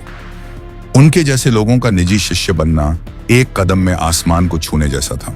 यहां तक कि पुरानी पीढ़ी के कुछ लोग इस अवसर के लिए युवाओं से ईर्ष्या महसूस कर रहे थे। शुरू में उन्होंने सोचा कि यह केवल युवाओं के बीच एक प्रतियोगिता होगी, जिसमें विजेताओं को कुछ स्वर्गीय फल दिए जाएंगे जो उन्हें मजबूत बना सकते हैं। हालांकि एक जनरल की व्यक्तिगत शिक्षा के सामने ऐसा फल क्या था? एक बार जब कोई जनरल का निजी शिष्य बन जाता है, तो ऐसे संसाधन आखिरी चीज होती है जिसकी उन्हें चिंता करने की जरूरत होती है। वे नहीं रुकेंगे। घोषणा सुनकर कैरिक अपना सिर उठाने और आकाश की ओर देखने से खुद को रोक नहीं सका। यह जगह उनके मनोरंजन के लिए एक खेल का मैदान थी। वे प्रकट होंगे। अंत में मनोरंजन देखने के बाद ही क्या आप प्रतियोगिता में शामिल होने जा रहे हैं? आरव ने अपनी आवाज कम रखते हुए पूछा। उसके विपरीत कैरिक के पास मृत्यु के अलावा कोई अन्य तत्व नहीं था, इसलिए जब तक वह अपने मंत्र या आभा का उपयोग करता रहेगा, उसकी पहचान उजागर रहेगी। हालांकि वह बिना किसी प्रभाव का उपयोग किए अन्य युवाओं के खिलाफ जीत सकता था, लेकिन ऐसा करने से वे और भी अधिक संदिग्ध हो जाते और अधिक ध्यान आकर्षित करते। मैं नहीं कर सकता। नहीं, आप कर सकते हैं, कैरिक ने उत्तर दिया। उन्होंने पहले ही पहचान कर ली थी आरव के एक मध्यम आयु वर्ग के व्यक्ति के भेष के कारण वह एक उचित रक्षक की तरह लग रहा था। इसका यह भी अर्थ था कि जब तक वह खुद को प्रच्छन्न नहीं करता तब तक वह भाग नहीं ले सकता था। अगर हम ऐसा कर पाते तो यह बहुत आसान होता। अगर हम एक जनरल के निजी शिष्य बन सकते तो हम उनसे हर समय व्यक्तिगत रूप से मिल सकते थे। इससे किसी से निपटना आसान हो जाएगा। आरव केवल निराशा में अपना सिर हिला सकता था। उसे उम्मीद नहीं थी कि ऐसा होगा, अन्यथा वह तदनुसार तैयारी करता। कैरिक ने भी कुछ नहीं कहा। वह बस चुप रहा और रंग बिरंगे आसमान को देखता रहा। किसी कारण निश्चित रूप से यह सामान्य नहीं लग रहा था। यह एक अनिवार्य परीक्षा है, इसलिए सभी युवा कृपया आगे आएं। गार्ड कप्तान ने आगे कहा, जैसे कि युवाओं को इससे बाहर रहने का मौका नहीं दे रहा था। किसी भी मामले में ऐसा कोई भी युवा नहीं था जो इस अवसर को छोड़ना चाहता था। इसके अलावा उसके लिए ऐसे खुले स्थान पर उसके आसपास के लोगों का ध्यान बचाना मुश्किल था, जहां गार्ड कप्तान लगभग सभी को अपनी नजर में देख सकता था। कैरिक भी इस अनावश्यक ध्यान से चिंतित था। वह भाग नहीं सकता था, हालांकि उसे ऐसे व्यक्ति की तरह दिखना था जो जादू का एक औंस भी उपयोग नहीं कर सकता था। सभी को आगे बुलाया गया था। आखिरकार उसने ऐसा किया और थोड़ा निराश होकर आगे बढ़ गया। चुनौतियों को जीतना और सीधे जनरल तक पहुंचना अच्छा था, हालांकि वह अपनी पहचान बताए बिना ऐसा नहीं कर सकता था। वह जानता था कि अगर ऐसा हुआ तो मनोरंजन के लिए गुप्त क्षेत्र में झांकने वाले लोग सतर्क हो जाएंगे। बहुत से लोगों ने उस पर ध्यान नहीं दिया। हालांकि जो लोग उसे देखते थे वे हंसना बंद नहीं कर पाते थे। बहुत से लोग उसे देखकर हैरान थे, इस व्यक्ति में इतनी हिम्मत कहां से आई, जबकि वह जादू भी नहीं कर सकता था। दूसरी ओर कप्तान के पहरेदार भी उस पर ध्यान देने लगे, जैसे कि वह वास्तव में जिज्ञासु हो। वह जानता था कि परीक्षण का विषय क्या था। वास्तव में इसके लिए जादू के उपयोग की बिल्कुल भी आवश्यकता नहीं थी। यह इस हद तक था कि वे भी भ्रमित। उसने एक बार ताली बजाई। ऐसा लगा जैसे भ्रम पैदा होने लगा। जैसे ही उसने ताली बजाई, पहले तो माहौल सामान्य लगा, पर अचानक आसमान बदल गया। बादलों के बीच से एक चमकीली रोशनी उभरी जो रंगीन आसमान के साथ एक विपरीतता पैदा कर रही थी। सभी मेहमान आश्चर्य से देखने लगे कि क्या हो रहा है। कुछ लोगों ने सोचा कि यह चारों के आगमन का संकेत है, दूसरों ने सोचा कि यह एक प्राकृतिक घटना है, और अन्य लोगों ने सोचा कि इसका परीक्षण से कुछ लेना देना है। लेकिन जब उन्होंने ऊपर देखा तो उन्होंने कुछ और भी आश्चर्यजनक देखा। बादलों के बीच से शुद्ध सफेद रोशनी की एक सीढ़ी निकली और धरती की ओर नीचे जा रही थी। यह स्वर्ग और धरती के बीच एक सेतु की तरह था। दिव्य और मानव के बीच एक स्वंद सीढ़ी इतनी चमकीली थी कि इसे सीधे देखने पर दर्द होता था, लेकिन इसका आंखों पर सुखदायक प्रभाव भी था। यह गर्मजोशी और प्रेम को विकीर्ण करती हुई प्रतीत होती थी। यह जो भी इस पर चढ़ना चाहता था उसे आमंत्रित कर रही थी। सीढ़ी ठोस नहीं थी, बल्कि आकाश प्रकाश कणों से बना था जो चमकते और चमकते थे। ऐसा लग रहा था जैसे आसमान से तारों की एक धारा बह रही हो। आसमान चिकना और सपाट था, एक आरामदायक पगडंडी बना रहा था। आसमान इतना चौड़ा था कि दो लोग बगल से चल सकते थे, ये बगल में, लेकिन बहुत अधिक चौड़ा नहीं। आकाश इंद्रधनुष के रंगों के एक प्रभामंडल से घिरा हुआ था, जो एक चमकदार प्रदर्शन में रंगीन किरणों को प्रतिबिंबित करता था। रंग हर कोण और गति के साथ बदलते थे, जिससे एक गतिशील और मंत्रमुग्ध करने वाला दृश्य बनता था। आकाश के चारों ओर की हवा एक सुखदायक धुन से भरी हुई थी, मानो स्वर्गदूत ऊपर से गा रहे हों। संगीत सामंजस्यपूर्ण और उत्थानशील था। यह नसों को सुखदायक और आत्मा को आराम देता था। यह प्रशंसा और आशीर्वाद गाते हुए स्वर्गीय आवाजों के कोरस की तरह लग रहा था। संगीत की एक सम्मोहित करने वाली धुन जो लोगों को आकाश के करीब लाती थी। आकाश स्वर्ग की एक झलक प्रदान करता था, इस दुनिया से परे शांति और आनंद का वादा। यह एक सुंदर दृश्य था जो लोगों को विस्मय और आश्चर्य से भर देता था। कुछ लोग स्वर्ग पहुंचने और शीर्ष पर पहुंचने की उम्मीद में सीढ़ी चढ़ने के लिए तैयार थे। अन्य लोग स्वर्ग पहुंचने की उम्मीद में सीढ़ी चढ़ने के लिए तैयार थे। लोग इसके पास जाने से डरते थे। उन्हें डर था कि वे इसके योग्य नहीं हैं या वे मर जाएंगे। और अन्य लोग इसके बारे में अधिक जानने के लिए उत्सुक हो गए कि इसमें क्या रहस्य छिपे हैं। स्वर्ग की सीढ़ियां एक खूबसूरत घटना थी जो वास्तविकता में हुई थी और जिसने इसे देखने वाले कई लोगों के जीवन को बदल दिया। हालांकि कैरिक को एहसास हुआ कि यह वास्तव में क्या था, यह वास्तव में एक वास्तविकता नहीं थी। वास्तविक जीवन में स्वर्ग तक जाने के लिए कोई सीढ़ी नहीं थी। इसके बजाय यह सिर्फ एक खजाना था जिसका उपयोग किया जा रहा था। जिसने इस भ्रम को बनाया, जो अपने आप में एक वास्तविकता बन गया, वह नहीं जानता था कि इसका उद्देश्य क्या था। जादू को दूर भगाता है। सारे आकर्षक लग रहा था, लेकिन जब लोगों ने परीक्षण के बारे में सुना तो उन्हें थोड़ी राहत महसूस हुई कि क्या ऊपर जाना असली था। यह एक परीक्षण था ताकि वे सीधे ऊपर उड़ सकें, या इसलिए उन्होंने सोचा जब तक उन्होंने नहीं सुना कि किसी भी तरह की उड़ान या जादू की अनुमति नहीं थी। गार्ड कैप्टन ने उन्हें यह भी याद दिलाया कि परीक्षण पहले ही शुरू हो चुका था। उसने कुछ और नहीं बताया, या यहां तक कि परीक्षण किस बारे में था। जैसे ही युवकों को पता चला कि परीक्षण शुरू हो गया है, वे बिना किसी दूसरे विचार के आगे बढ़ गए, जैसे कि वे पीछे नहीं रहना चाहते थे। स्वर्गीय कमांडर का शिष्य बनना एक प्रलोभन था जिसका कई लोग विरोध नहीं कर सकते थे। उनकी सीढ़ियां चढ़ने और जीतने की तीव्र इच्छा थी। उनका मानना था कि सीढ़ियों को छूना इच्छा शक्ति और धीरज की परीक्षा थी और केवल योग्य लोग ही शीर्ष तक पहुंच सकते हैं। उन्होंने अपने बुजुर्गों की चेतावनियों को नजरअंदाज कर दिया, जिन्होंने उन्हें सीढ़ियों पर सावधान रहने की सलाह दी थी। युवक सीढ़ियों के नीचे एकत्र हुए और सीधे ऊपर, जैसे कि यह कोई चुनौती ही नहीं थी।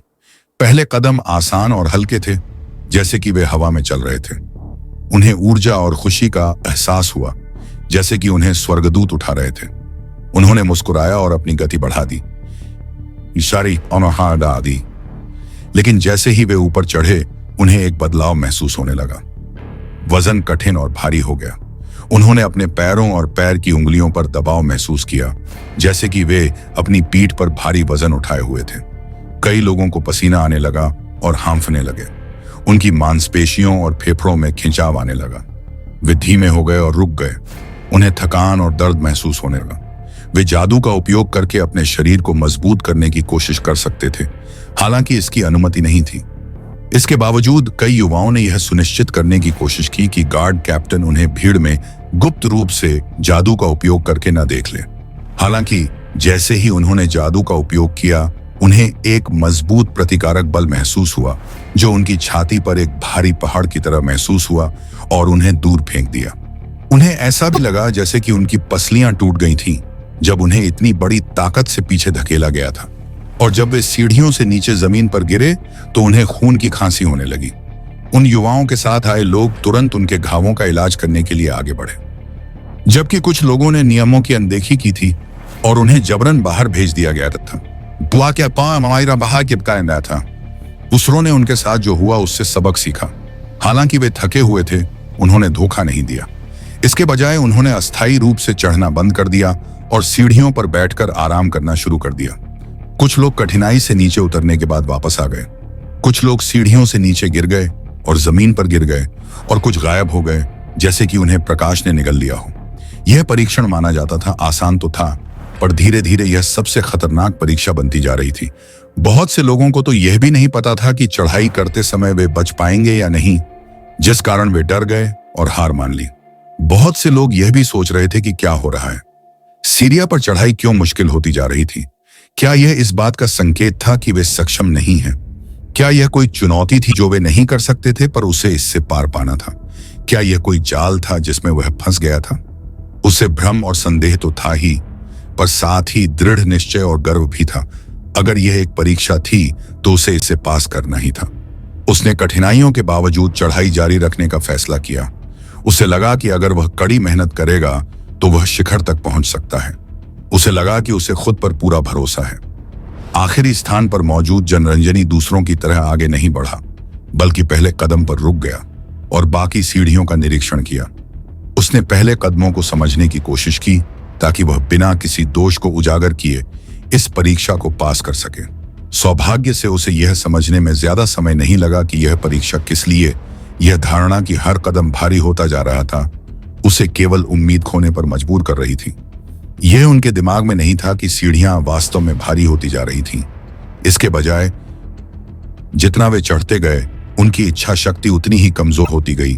जिससे उन्हें थकान और भारीपन महसूस होने लगा। कैरिक ने सीढ़ियों को देखा। उनमें से कई लोग अपने शरीर के संकेतों को अनदेखा करते हुए दूसरों से पीछे रहने के लिए तैयार नहीं थे, खुद को ऊपर धकेल रहे थे।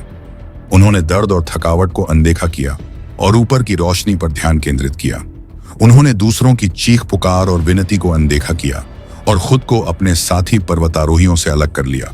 उन्होंने खतरे और जोखिम को नजरअंदाज किया और खुद को खतरे में डाल दिया।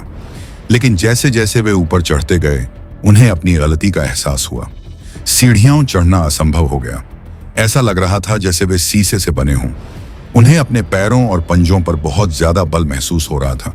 ऐसा लग रहा था जैसे कोई पहाड़ उन्हें कुचल रहा हो। वे न तो हिल सकते थे और न ही सांस ले सकते थे। उन्हें लकवा और घुटन महसूस हो रही थी। उन्होंने ऊपर देखा और पाया कि वे कहीं भी शीर्ष पर नहीं थे।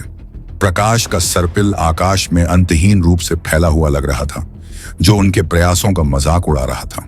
इससे उनमें से कई को ऐसा लगा जैसे वे शीशे से बने हों। लोगों को ऐसा महसूस हुआ जैसे उन्होंने भ्रम का पीछा करते हुए अपना समय और ऊर्जा बर्बाद की है। उन्हें एहसास हुआ कि उन्होंने अपना रास्ता और अपनी इंद्रियां खो दी हैं। उन्हें स्वर्ग की सीढ़ियां चढ़ने के अपने फैसले पर पछतावा हुआ। उन्हें एहसास हुआ कि यह वास्तव में असंभव था। कोई भी सीढ़ियों तक नहीं पहुंचा था, लेकिन उनमें से आधे से ज्यादा पहले ही ऊपर चढ़ने की इच्छा खो चुके थे। जैसे जैसे समय बीतता गया, लोगों ने हार माननी शुरू कर दी। वे कांपते पैरों के साथ सीढ़ियों से वापस चले गए। यद्यपि जनरल का शिष्य बनने का अवसर उनके लिए बहुमूल्य था, यह उनके जीवन जितना कीमती नहीं था। वे सभी प्रतिष्ठित परिवारों के उत्तराधिकारी थे, भले ही वे जनरल के शिष्य न बनते। वे बिना किसी चिंता के विलासिता का जीवन जीने वाले थे। उन्हें अपने जीवन को जोखिम में डालने की आवश्यकता महसूस नहीं हुई। इसके विपरीत ऐसे कई लोग थे जो भविष्य में सफल होकर और जनरल से भी अधिक शक्तिशाली बनकर अपने परिवारों को और भी अधिक ऊंचाइयों पर ले जाना चाहते थे। भले ही उनके होंठों से खून बह रहा था और पैर कांप रहे थे। यह दृढ़ इच्छा शक्ति की परीक्षा थी जिसे वह बिना किसी जादू के निश्चित रूप से जीत सकता था। ऐसा लग रहा था कि यह परीक्षा उसके लिए एक उपहार थी। बाकी लोगों से अलग, उसके कदम बहुत शांत थे। वह जल्दबाजी नहीं कर रहा था, बल्कि हर कदम पर अपना समय ले रहा था। हालांकि कुछ ही समय में उसने दूसरों का ध्यान आकर्षित करना शुरू कर दिया, क्योंकि एक नश्वर अभी भी सीढ़ियों पर था। हालांकि कई लोग कैरिक से बहुत ऊंचे थे, लेकिन अंततः उनकी गति काफी धीमी हो गई। तेजी से चढ़ने वाले युवाओं ने नियमित रूप से आराम करना शुरू कर दिया और उन्हें लगा कि पर्याप्त आराम के बिना वे आगे नहीं बढ़ सकते। दूसरी ओर कैरिक धीरे धीरे आगे बढ़ रहा था। रहता था, फिर भी उसकी गति स्थिर थी। उस पर दबाव का बिल्कुल भी असर नहीं हुआ, तब भी जब उसने अपनी आभा का बिल्कुल भी उपयोग नहीं किया। पीछे खड़ा आरव चुपचाप देख रहा था। वह कभी कभी आसमान की ओर देखता रहता था। जिस गति से कैरिक जा रहा था, उसके जीतने की पूरी संभावना थी। आ रहा, जिसका अर्थ था कि वे जल्द ही जनरल से मिलने वाले थे। यदि कुछ भी गलत नहीं हुआ तो चीजें उनकी अपेक्षा से अधिक सुचारू रूप से चलने वाली थीं। हालांकि यह अभी भी एक अनुमान था। जैसा कि उसने उम्मीद की थी, विचार करने के लिए अभी भी कई चीजें थीं। कैरिक ऊपर और ऊपर चढ़ता गया और अधिक ध्यान आकर्षित करता गया। वास्तव में वह पहले ही शीर्ष 100 में प्रवेश कर चुका था और वह यही नहीं रुका। वे सभी युवा जो खुद पर गर्व करते थे, यह देखकर दंग रह गए कि एक इंसान उनसे बराबरी या उनसे आगे भी निकल सकता है। वे नहीं जानते थे कि एक बच्चे के लिए यह इतना आसान कैसे हो सकता है, लेकिन वे कुछ नहीं कर सकते थे। वे सीढ़ियों पर किसी और को बाधित नहीं कर सकते थे। यह सीढ़ियों में जादू का उपयोग न करने के समान ही नियम था। कैरिक ने अपनी गति बनाए रखी। उसकी आंखें सीढ़ियों के शीर्ष पर टिकी थीं और उसने बाकी सभी को अनदेखा कर दिया। वह जानता था कि उसके पास शिखर तक पहुंचने और पुरस्कार पाने के लिए आवश्यक सब कुछ है। जो कई घंटों की चढ़ाई के यही तो वो कर रहा होगा। उसने इतने खुलेआम धोखा देने की हिम्मत कैसे की? क्या उसने सोचा था कि वह पकड़ा नहीं जाएगा?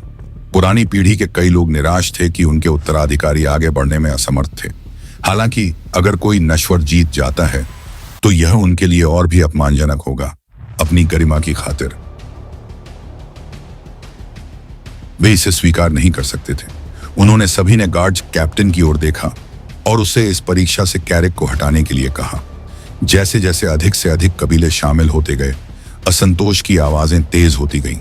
दूसरी ओर गार्ड्स का कप्तान केवल मुस्कुरा सकता था। वह इस परीक्षा के रहस्यों को किसी और से बेहतर जानता था। परीक्षा में छाती पीटना असंभव था, जहां तक नश्वर का नेतृत्व करने का सवाल है। हालांकि यह आश्चर्यजनक था, यह असंभव नहीं था, क्योंकि परीक्षण इच्छा शक्ति के लिए था। गार्ड के कप्तान ने असंतोष की आवाजों पर प्रतिक्रिया नहीं की और सीढ़ियों पर कैरिक पर ध्यान केंद्रित किया। शुरू से ही कैरिक ने अपनी गति धीमी नहीं की, उसकी गति स्थिर थी। जहां चारों जनरल एक गोल मेज के चारों ओर बैठे थे और प्रत्येक के हाथ में स्वादिष्ट शराब का एक गिलास था, उनकी चर्चाएं ज्यादातर कैरिक और उसके हाल के कारनामों के बारे में थीं। हालांकि वे कभी कभी दूर की स्क्रीन पर नजर डालते थे, जिस पर स्वर्ग की सीढ़ी का परीक्षण दिखाया जा रहा था। मुझे वास्तव में उम्मीद नहीं थी कि एक नश्वर नेतृत्व करेगा। उसकी इच्छा शक्ति काफी मजबूत होनी चाहिए। पूर्वी जनरल ने स्क्रीन पर नजर डाली, जिसमें कैरिक को नेतृत्व करते हुए दिखाया गया था। वह निश्चित रूप से बुरा नहीं है, लेकिन वह एक नश्वर है। क्या वह वास्तव में उपयोगी हो सकता है? उत्तरी जनरल ने भौहें सिकोड़ी। मुझे पता है कि भगवान ने हमें किसी कारण से इस परीक्षा के विजेता को अपनी सर्वोत्तम क्षमताओं के अनुसार प्रशिक्षित करने के लिए कहा था, लेकिन वह एक नश्वर है। हम उसे कैसे प्रशिक्षित कर सकते हैं? हमें दूसरा स्तर चुनना चाहिए, पश्चिमी जनरल ने पूछा। लेकिन उत्तरी जनरल ने निराश नजर से देखा। दूसरा स्तर सीढ़ियों का आधा हिस्सा भी नहीं चढ़ सकता, वह भी बेकार है। ऐसा लगता है कि युवा पीढ़ी वास्तव में गिर गई है। हमें बस भगवान की बात सुननी चाहिए और उस व्यक्ति को लेना चाहिए जो शीर्ष पर पहुंच सकता है। उसे मजबूत इच्छा शक्ति वाले व्यक्ति का कुछ उपयोग होना चाहिए।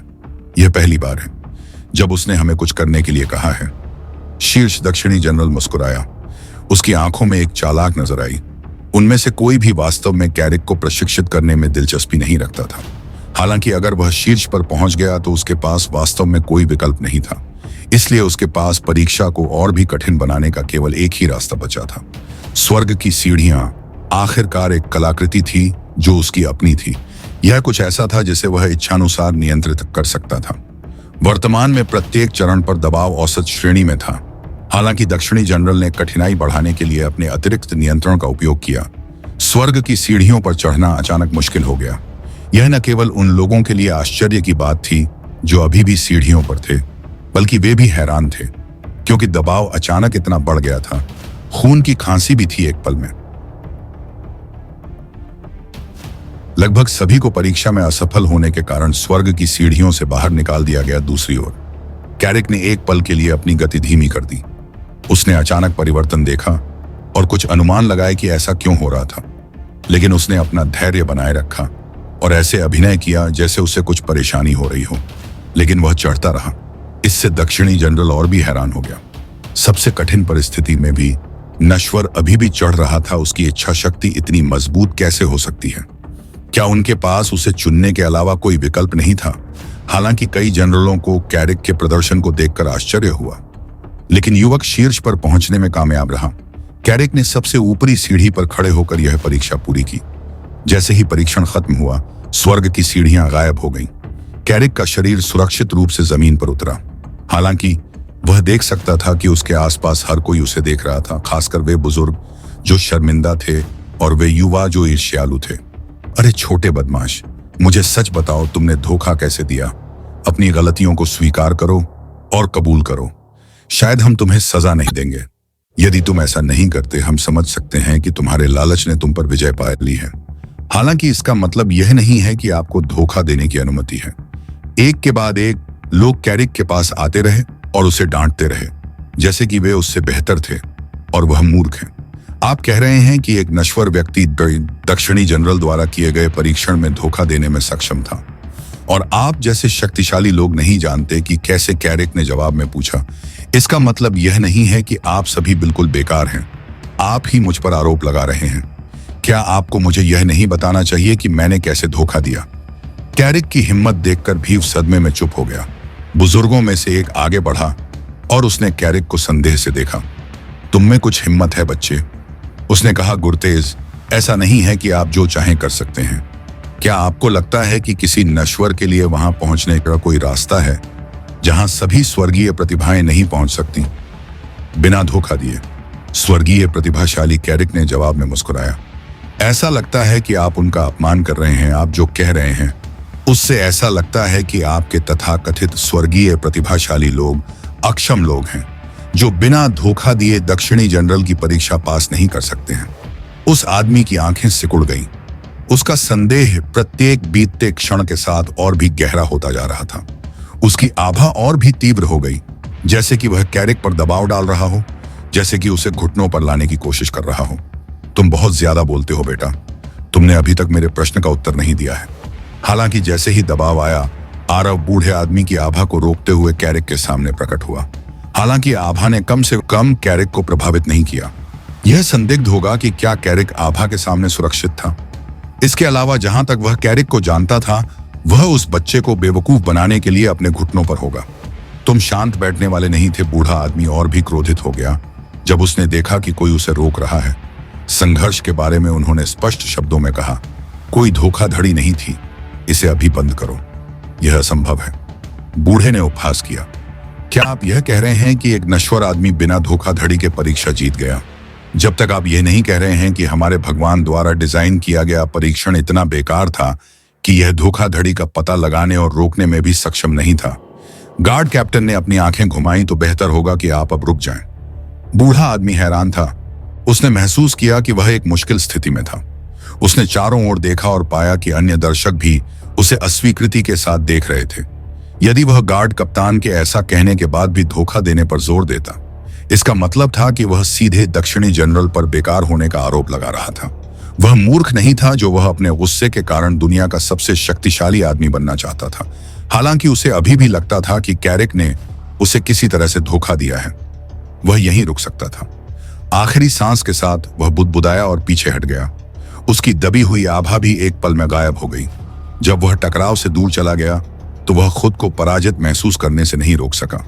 वह दक्षिणी दुनिया के दूसरे सबसे मजबूत कबीले से था और अब वह खुद के लिए खड़ा भी नहीं हो सकता था। वह केवल कैरिक को घूर सकता था। अगर घूरने से मौत हो सकती तो वह कैरिक को 1000 बार मार देता। अब जब पहला परीक्षण खत्म हो गया है तो हम भोज शुरू करेंगे। गार्ड कैप्टन अब मुस्कुराया, क्योंकि परीक्षण खत्म हो गया था। उसका पहला मिशन पूरा हो गया था। अब दक्षिणी जनरल के जन्मदिन का जश्न मनाने के लिए 3 दिवसीय भोज का समय था। उसी समय गार्ड कैप्टन व्यक्तिगत रूप से कैरिक और आरव को अपने साथ ले गया। यदि वह कोई जादू न भी करता तो भी उसकी उपस्थिति को महसूस करना आसान होता।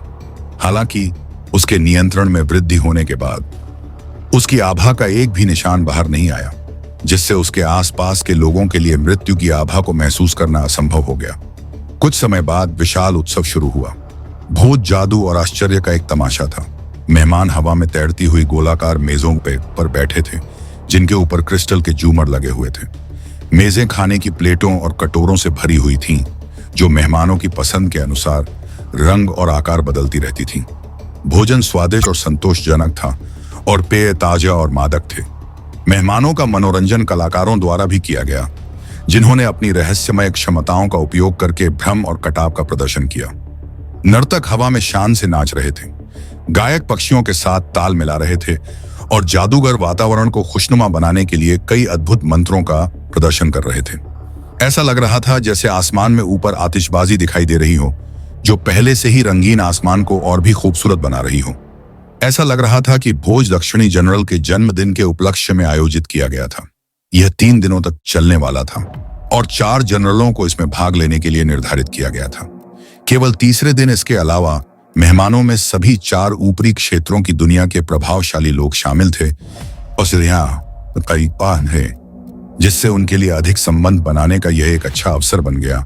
उन्होंने कहानियों और उपहारों का आदान प्रदान किया, एक दूसरे की संस्कृतियों से सीखा और अन्य ऊपरी देशों की अधिक समझ हासिल की। भोज सभी के लिए यादगार था। हालांकि कई ऐसे भी थे जो पिछली परीक्षा में असफल होने का अफसोस महसूस कर रहे थे। दूसरी ओर काई 4 जनरलों के आगमन की प्रतीक्षा कर रहा था। यह दोस्त बनाने का एक शानदार अवसर बन गया। उन्होंने कहानियों और उपहारों का आदान प्रदान किया, एक दूसरे की संस्कृतियों से सीखा और उच्च क्षेत्र के अन्य देशों के बारे में अधिक समझ हासिल की। दावत सभी के लिए यादगार थी। हालांकि कई ऐसे भी थे जो पिछली परीक्षा में असफल होने के लिए अभी भी पछतावा महसूस कर रहे थे। दूसरी ओर कै 4 जनरलों के आगमन की प्रतीक्षा कर रहा था। यह दोस्त बनाने का एक शानदार अवसर बन गया। उन्होंने कहानियों और उपहारों का आदान प्रदान किया, एक दूसरे की संस्कृतियों से सीखा और उच्च क्षेत्र के अन्य देशों के बारे में अधिक समझ हासिल की। दावत सभी के लिए यादगार थी। हालांकि कई ऐसे भी थे जो पिछली परीक्षा में असफल होने के लिए अभी भी पछतावा महसूस कर रहे थे। दूसरी ओर कैच 4 जनरलों के आगमन की प्रतीक्षा कर रहा था। उत्सव 3 दिनों तक जारी रहा, जिसमें कई छोटे कार्यक्रम हुए। इस दौरान विभिन्न कुलों ने एक छोटी प्रतियोगिता का आयोजन किया जिसमें युवाओं को लड़ना था। बुजुर्गों ने सोचा कि यह उनके लिए आखिरी मौका है। उनमें से कई लोगों ने कैरिक से भी भाग लेने का आग्रह किया, लेकिन अंत में कैरिक ने इसमें रुचि न होने के कारण मना कर दिया। दूसरी ओर वह तो बस जनरल के आने का इंतजार कर रहा था। इस समय उसके पास वह हर अवसर था जिसकी उसे जरूरत थी। युवाओं के बीच टूर्नामेंट जारी रहा, लेकिन कैरिक ने इस पर कोई ध्यान नहीं दिया। उसे इस बात की भी परवाह नहीं थी कि विजेता कौन है। सीडी टेस्ट में दूसरा स्थान पाने वाला व्यक्ति युद्धों का विजेता बनकर उभरा। हालांकि वह अभी भी खुश नहीं दिख रहा था, जैसे कि वह किसी नश्वर से अपनी पिछली हार से अभी भी निराश हो। इस स्थिति का फायदा उठाकर बुजुर्गों ने आपस में कुछ लड़ाइयां भी करवाईं, ताकि वे दिखा सकें कि वे अधिक शक्तिशाली हैं। इतने प्रभावशाली लोगों का इस जगह पर होना उनके लिए गर्व की बात थी। जनरलों के लिए अपनी ख्याति फैलाने का यह एक बड़ा मौका था। कैरिक ने भी इस लड़ाई में कोई रुचि नहीं दिखाई, लेकिन आरव अलग था। आरव ने विभिन्न कुलों के स्वामियों की लड़ाइयों पर बहुत ध्यान दिया। उसने उनसे वह सब कुछ सीखने की कोशिश की जो वह सीख सकता था, भले ही वे उसके संभावित दुश्मन थे। उसने अभी भी अपनी पूरी क्षमता से उनसे सब कुछ सीखने की कोशिश की। 3 दिन बीत गए और दावत का समय निकट आ गया। अब हर कोई केवल एक चीज का इंतजार कर रहा था। लोगों को इस स्थान को छोड़ने की अनुमति देने वाला द्वार खोल दिया गया था, लेकिन कम से कम जनरल के आने से पहले यहां से कोई भी नहीं जा रहा था। सौभाग्य से इंतजार ज्यादा लंबा नहीं हुआ, क्योंकि विशेष क्षेत्र के बीच में एक नया द्वार खुल गया। एक अज्ञात लेकिन शक्तिशाली आभा द्वार से बाहर आई। इसके साथ ही राजा आरव के अधीन 4 सबसे शक्तिशाली लोग भी आए। उनकी आभा को महसूस किया और महसूस किया कि यह कितनी शक्तिशाली थी। यह प्रकृति की देवी की तरह कुछ भी नहीं थी, यह उससे कहीं अधिक शक्तिशाली थी। चारों सेनापति एक दूसरे के बगल में खड़े थे। उनके चेहरों पर कोई विशेष भाव नहीं था। हालांकि यह स्पष्ट था कि वे किसी कारण से थोड़ा निराश दिख रहे थे। कबीले के स्वामी, जो अभी भी उम्मीद कर रहे थे, वे युद्ध प्रतियोगिता में अपने प्रदर्शन के कारण अपने कनिष्ठों के चुने जाने की उम्मीद कर रहे थे। वे निराश हो गए जब दक्षिणी जनरल ने उन्हें अपने जन्मदिन के भोज में शामिल होने के लिए धन्यवाद दिया। हालांकि उन्होंने कुछ और नहीं कहा, बस इतना कहा कि उन्हें अगली बार भी उनसे मिलने की उम्मीद है। दक्षिणी जनरल ने कैरिक की ओर देखा।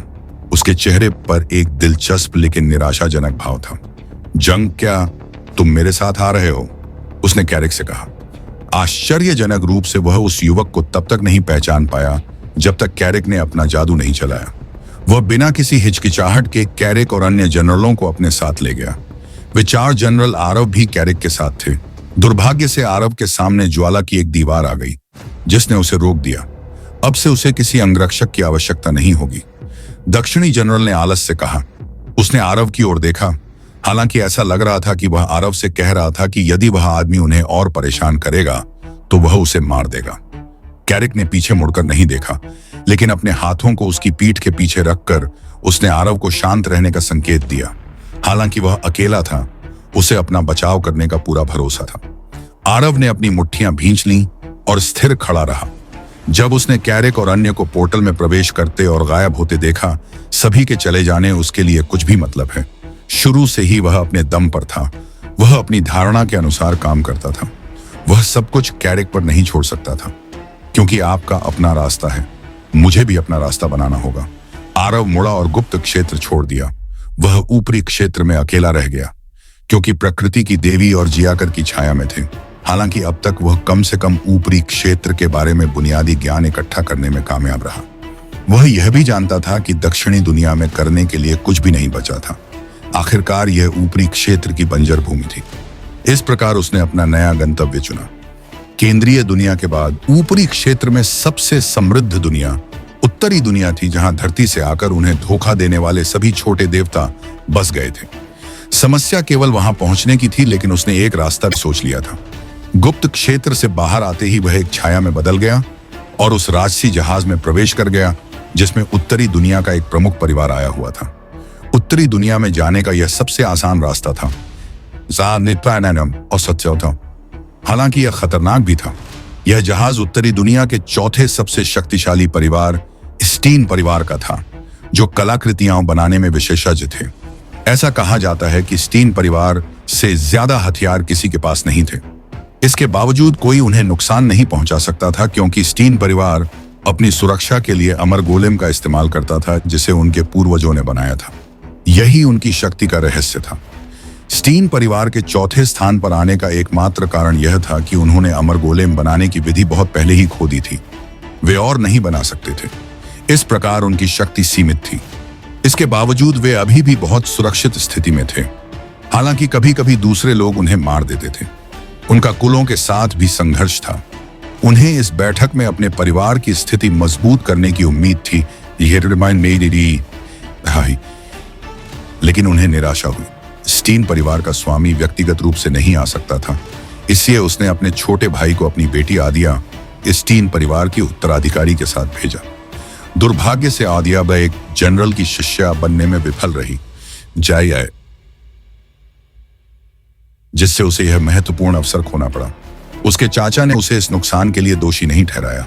हालांकि वह उसके चेहरे पर निराशा देख सकती थी, जिसे छिपाना असंभव था। अपनी असफलता की भरपाई करने के लिए ओदिया ने अपने प्रयासों को दूसरे पहलू पर केंद्रित करने का निर्णय लिया, जो संभवतः उसके परिवार को लाभ पहुंचा सकता था। उसे एक बार फिर गोलम को अमर बनाने का तरीका खोजना था। उसके लिए अपने परिवार की स्थिति सुधारने का यही एकमात्र तरीका था। दुर्भाग्य से यह एक दूर का सपना था, और वह यह भी जानती थी कि अब दावत खत्म हो गई है। हर परिवार छोड़ना शुरू कर दिया है। सैकड़ों प्राचीन युद्ध जहाजों को आकाश में देखा जा सकता था, जो सभी अलग अलग दिशाओं में जा रहे थे। जहाजों में से एक किशोर परिवार का था, जो स्थानिक दरार की ओर उड़ना शुरू कर दिया था, जो उत्तरी दुनिया की ओर जाता था। आसमान अंधेरा हो गया था। हेलो दोस्तों, ये हमारा वीडियो है। वीडियो को आप ले सकते हैं, हमें कोई समस्या नहीं है। नॉवेल ऑफ किंग चैनल को सब्सक्राइब करें। तो लाइक, शेयर और ज्यादा से ज्यादा कमेंट करना। अगले पार्ट के लिए धन्यवाद। कोई भी तारा दिखाई नहीं दे रहा था, जो आने वाले तूफान का स्पष्ट संकेत था। हवाएं ठंडी होने लगी थी, लेकिन आदिया को इसकी परवाह नहीं थी। वह युद्धपोत के सामने खड़ी थी। ठंडी हवा उसकी कोमल त्वचा पर पड़ रही थी, जिससे उसे बहुत ठंड लग रही थी। फिर भी वह तरोताजा महसूस कर रही थी। हालांकि उसके विचार अभी भी विचलित थे। वह कभी कभी दक्षिणी दुनिया की ओर भी देखती थी, जिसे बंजर भूमि के रूप में जाना जाता था, जहां बहुत कम संसाधन थे। हालांकि उसकी अपनी परेशानियां थीं, लेकिन कम से कम वह खुश थी कि उसका परिवार बस नहीं गया। इस क्षेत्र में मुझे आश्चर्य है कि वह आदमी कौन था, एक नश्वर के लिए उस घटिया परीक्षा को पूरा करना, जिसे ऊपरी क्षेत्र का सबसे अच्छा व्यक्ति भी पूरा नहीं कर सका। वह बुदबुदाई या जैसे वह अपने आप से बात कर रही थी। मुझे आश्चर्य है कि क्या मैं भविष्य में उससे फिर मिल पाऊंगी। जब वह दूर आसमान की ओर देख रही थी, उसे एहसास नहीं हुआ कि दूरी पर एक और आदमी खड़ा था, जो जहाज की रेलिंग से अपनी पीठ टिकाए दूर खड़ी युवती को देख रहा था। आरव ने सोचा कि उन्हें उत्तरी दुनिया तक पहुंचने में कितना समय लगेगा। आमतौर पर किसी के लिए एक दुनिया से दूसरी दुनिया की यात्रा करना बहुत कठिन होता है, क्योंकि केवल बड़े परिवार ही ऐसा कर सकते थे। यात्रा के दौरान स्थानिक तूफानों से खुद को बचाने के लिए कई सुरक्षात्मक संरचनाओं से उकेरे गए प्राचीन युद्ध जहाजों का उपयोग करना। इस दावत की वजह से उसके लिए उन लोगों को ढूंढना बहुत आसान हो गया जो उसी स्थान पर जा रहे थे। एकमात्र समस्या यह थी कि वह स्टीन परिवार के बारे में कुछ नहीं जानता था। जिया भी अपने विशाल ज्ञान के साथ उसकी मदद करने के लिए यहाँ नहीं थी। वह अपनी यात्रा पर चला गया। मैं भी ऐसा कर सकता हूँ। देखते हैं कौन तेजी से लक्ष्य तक पहुंचता है, आरव ने शांति से आसमान की ओर देखते हुए कहा। उसकी लड़ने की भावना प्रज्वलित हो गई और उसे और भी अधिक प्रेरणा मिली। सबसे पहले 4 जनरलों से केंद्रीय दुनिया तक पहुंचने का गुप्त रास्ता पता करें। एक गलती और उसके जवाब बेकार हो जाएंगे, क्योंकि जनरल जिद्दी थे, जो जवाब देने के बजाय मौत को स्वीकार करेंगे। कैरिक, जिससे वे सबसे ज्यादा नफरत करते थे, शुरू में वह उन 4 को मजबूर करने की उम्मीद कर रहा था। भले ही यह मुश्किल था। अगर यह काम नहीं करता तो वह उन्हें ऊपरी क्षेत्र के राजा को गुप्त क्षेत्र से बाहर आने के लिए मजबूर करने के लिए बंधकों के रूप में उपयोग करने की उम्मीद कर रहा था। हालांकि यह एक खतरनाक तरीका था। हालांकि इन नए परिवर्तनों के साथ कैरिक ने अपने तरीकों को इस तरह से बदल दिया जिससे भविष्य में उसके लिए चीजें आसान हो गईं। हालांकि यह संभावित रूप से आसान तरीका था, यह बहुत धीमा भी था और कैरिक के भाग्य और उसके कौशल पर बहुत निर्भर करता था। आरव ने अपनी मुट्ठी भींच ली, यह जानने के लिए बहुत उत्सुक था कि 4 जनरल इच्छा शक्ति परीक्षण के आधार पर एक तथाकथित नश्वर को अपना शिष्य चुन। पहले केवल प्रकाश की देवी के पास ही प्रकाश पर अधिकार था और वह दूसरों से प्रकाश तक पहुंच प्रदान कर सकती थी या छीन सकती थी। हालांकि अब चीजें अलग थीं। आमतौर पर 2 लोगों के लिए एक तत्व पर अधिकार के साथ अस्तित्व में रहना असंभव था। हालांकि यह आरव के साथ चिंता का विषय था। अपने नए शरीर की वजह से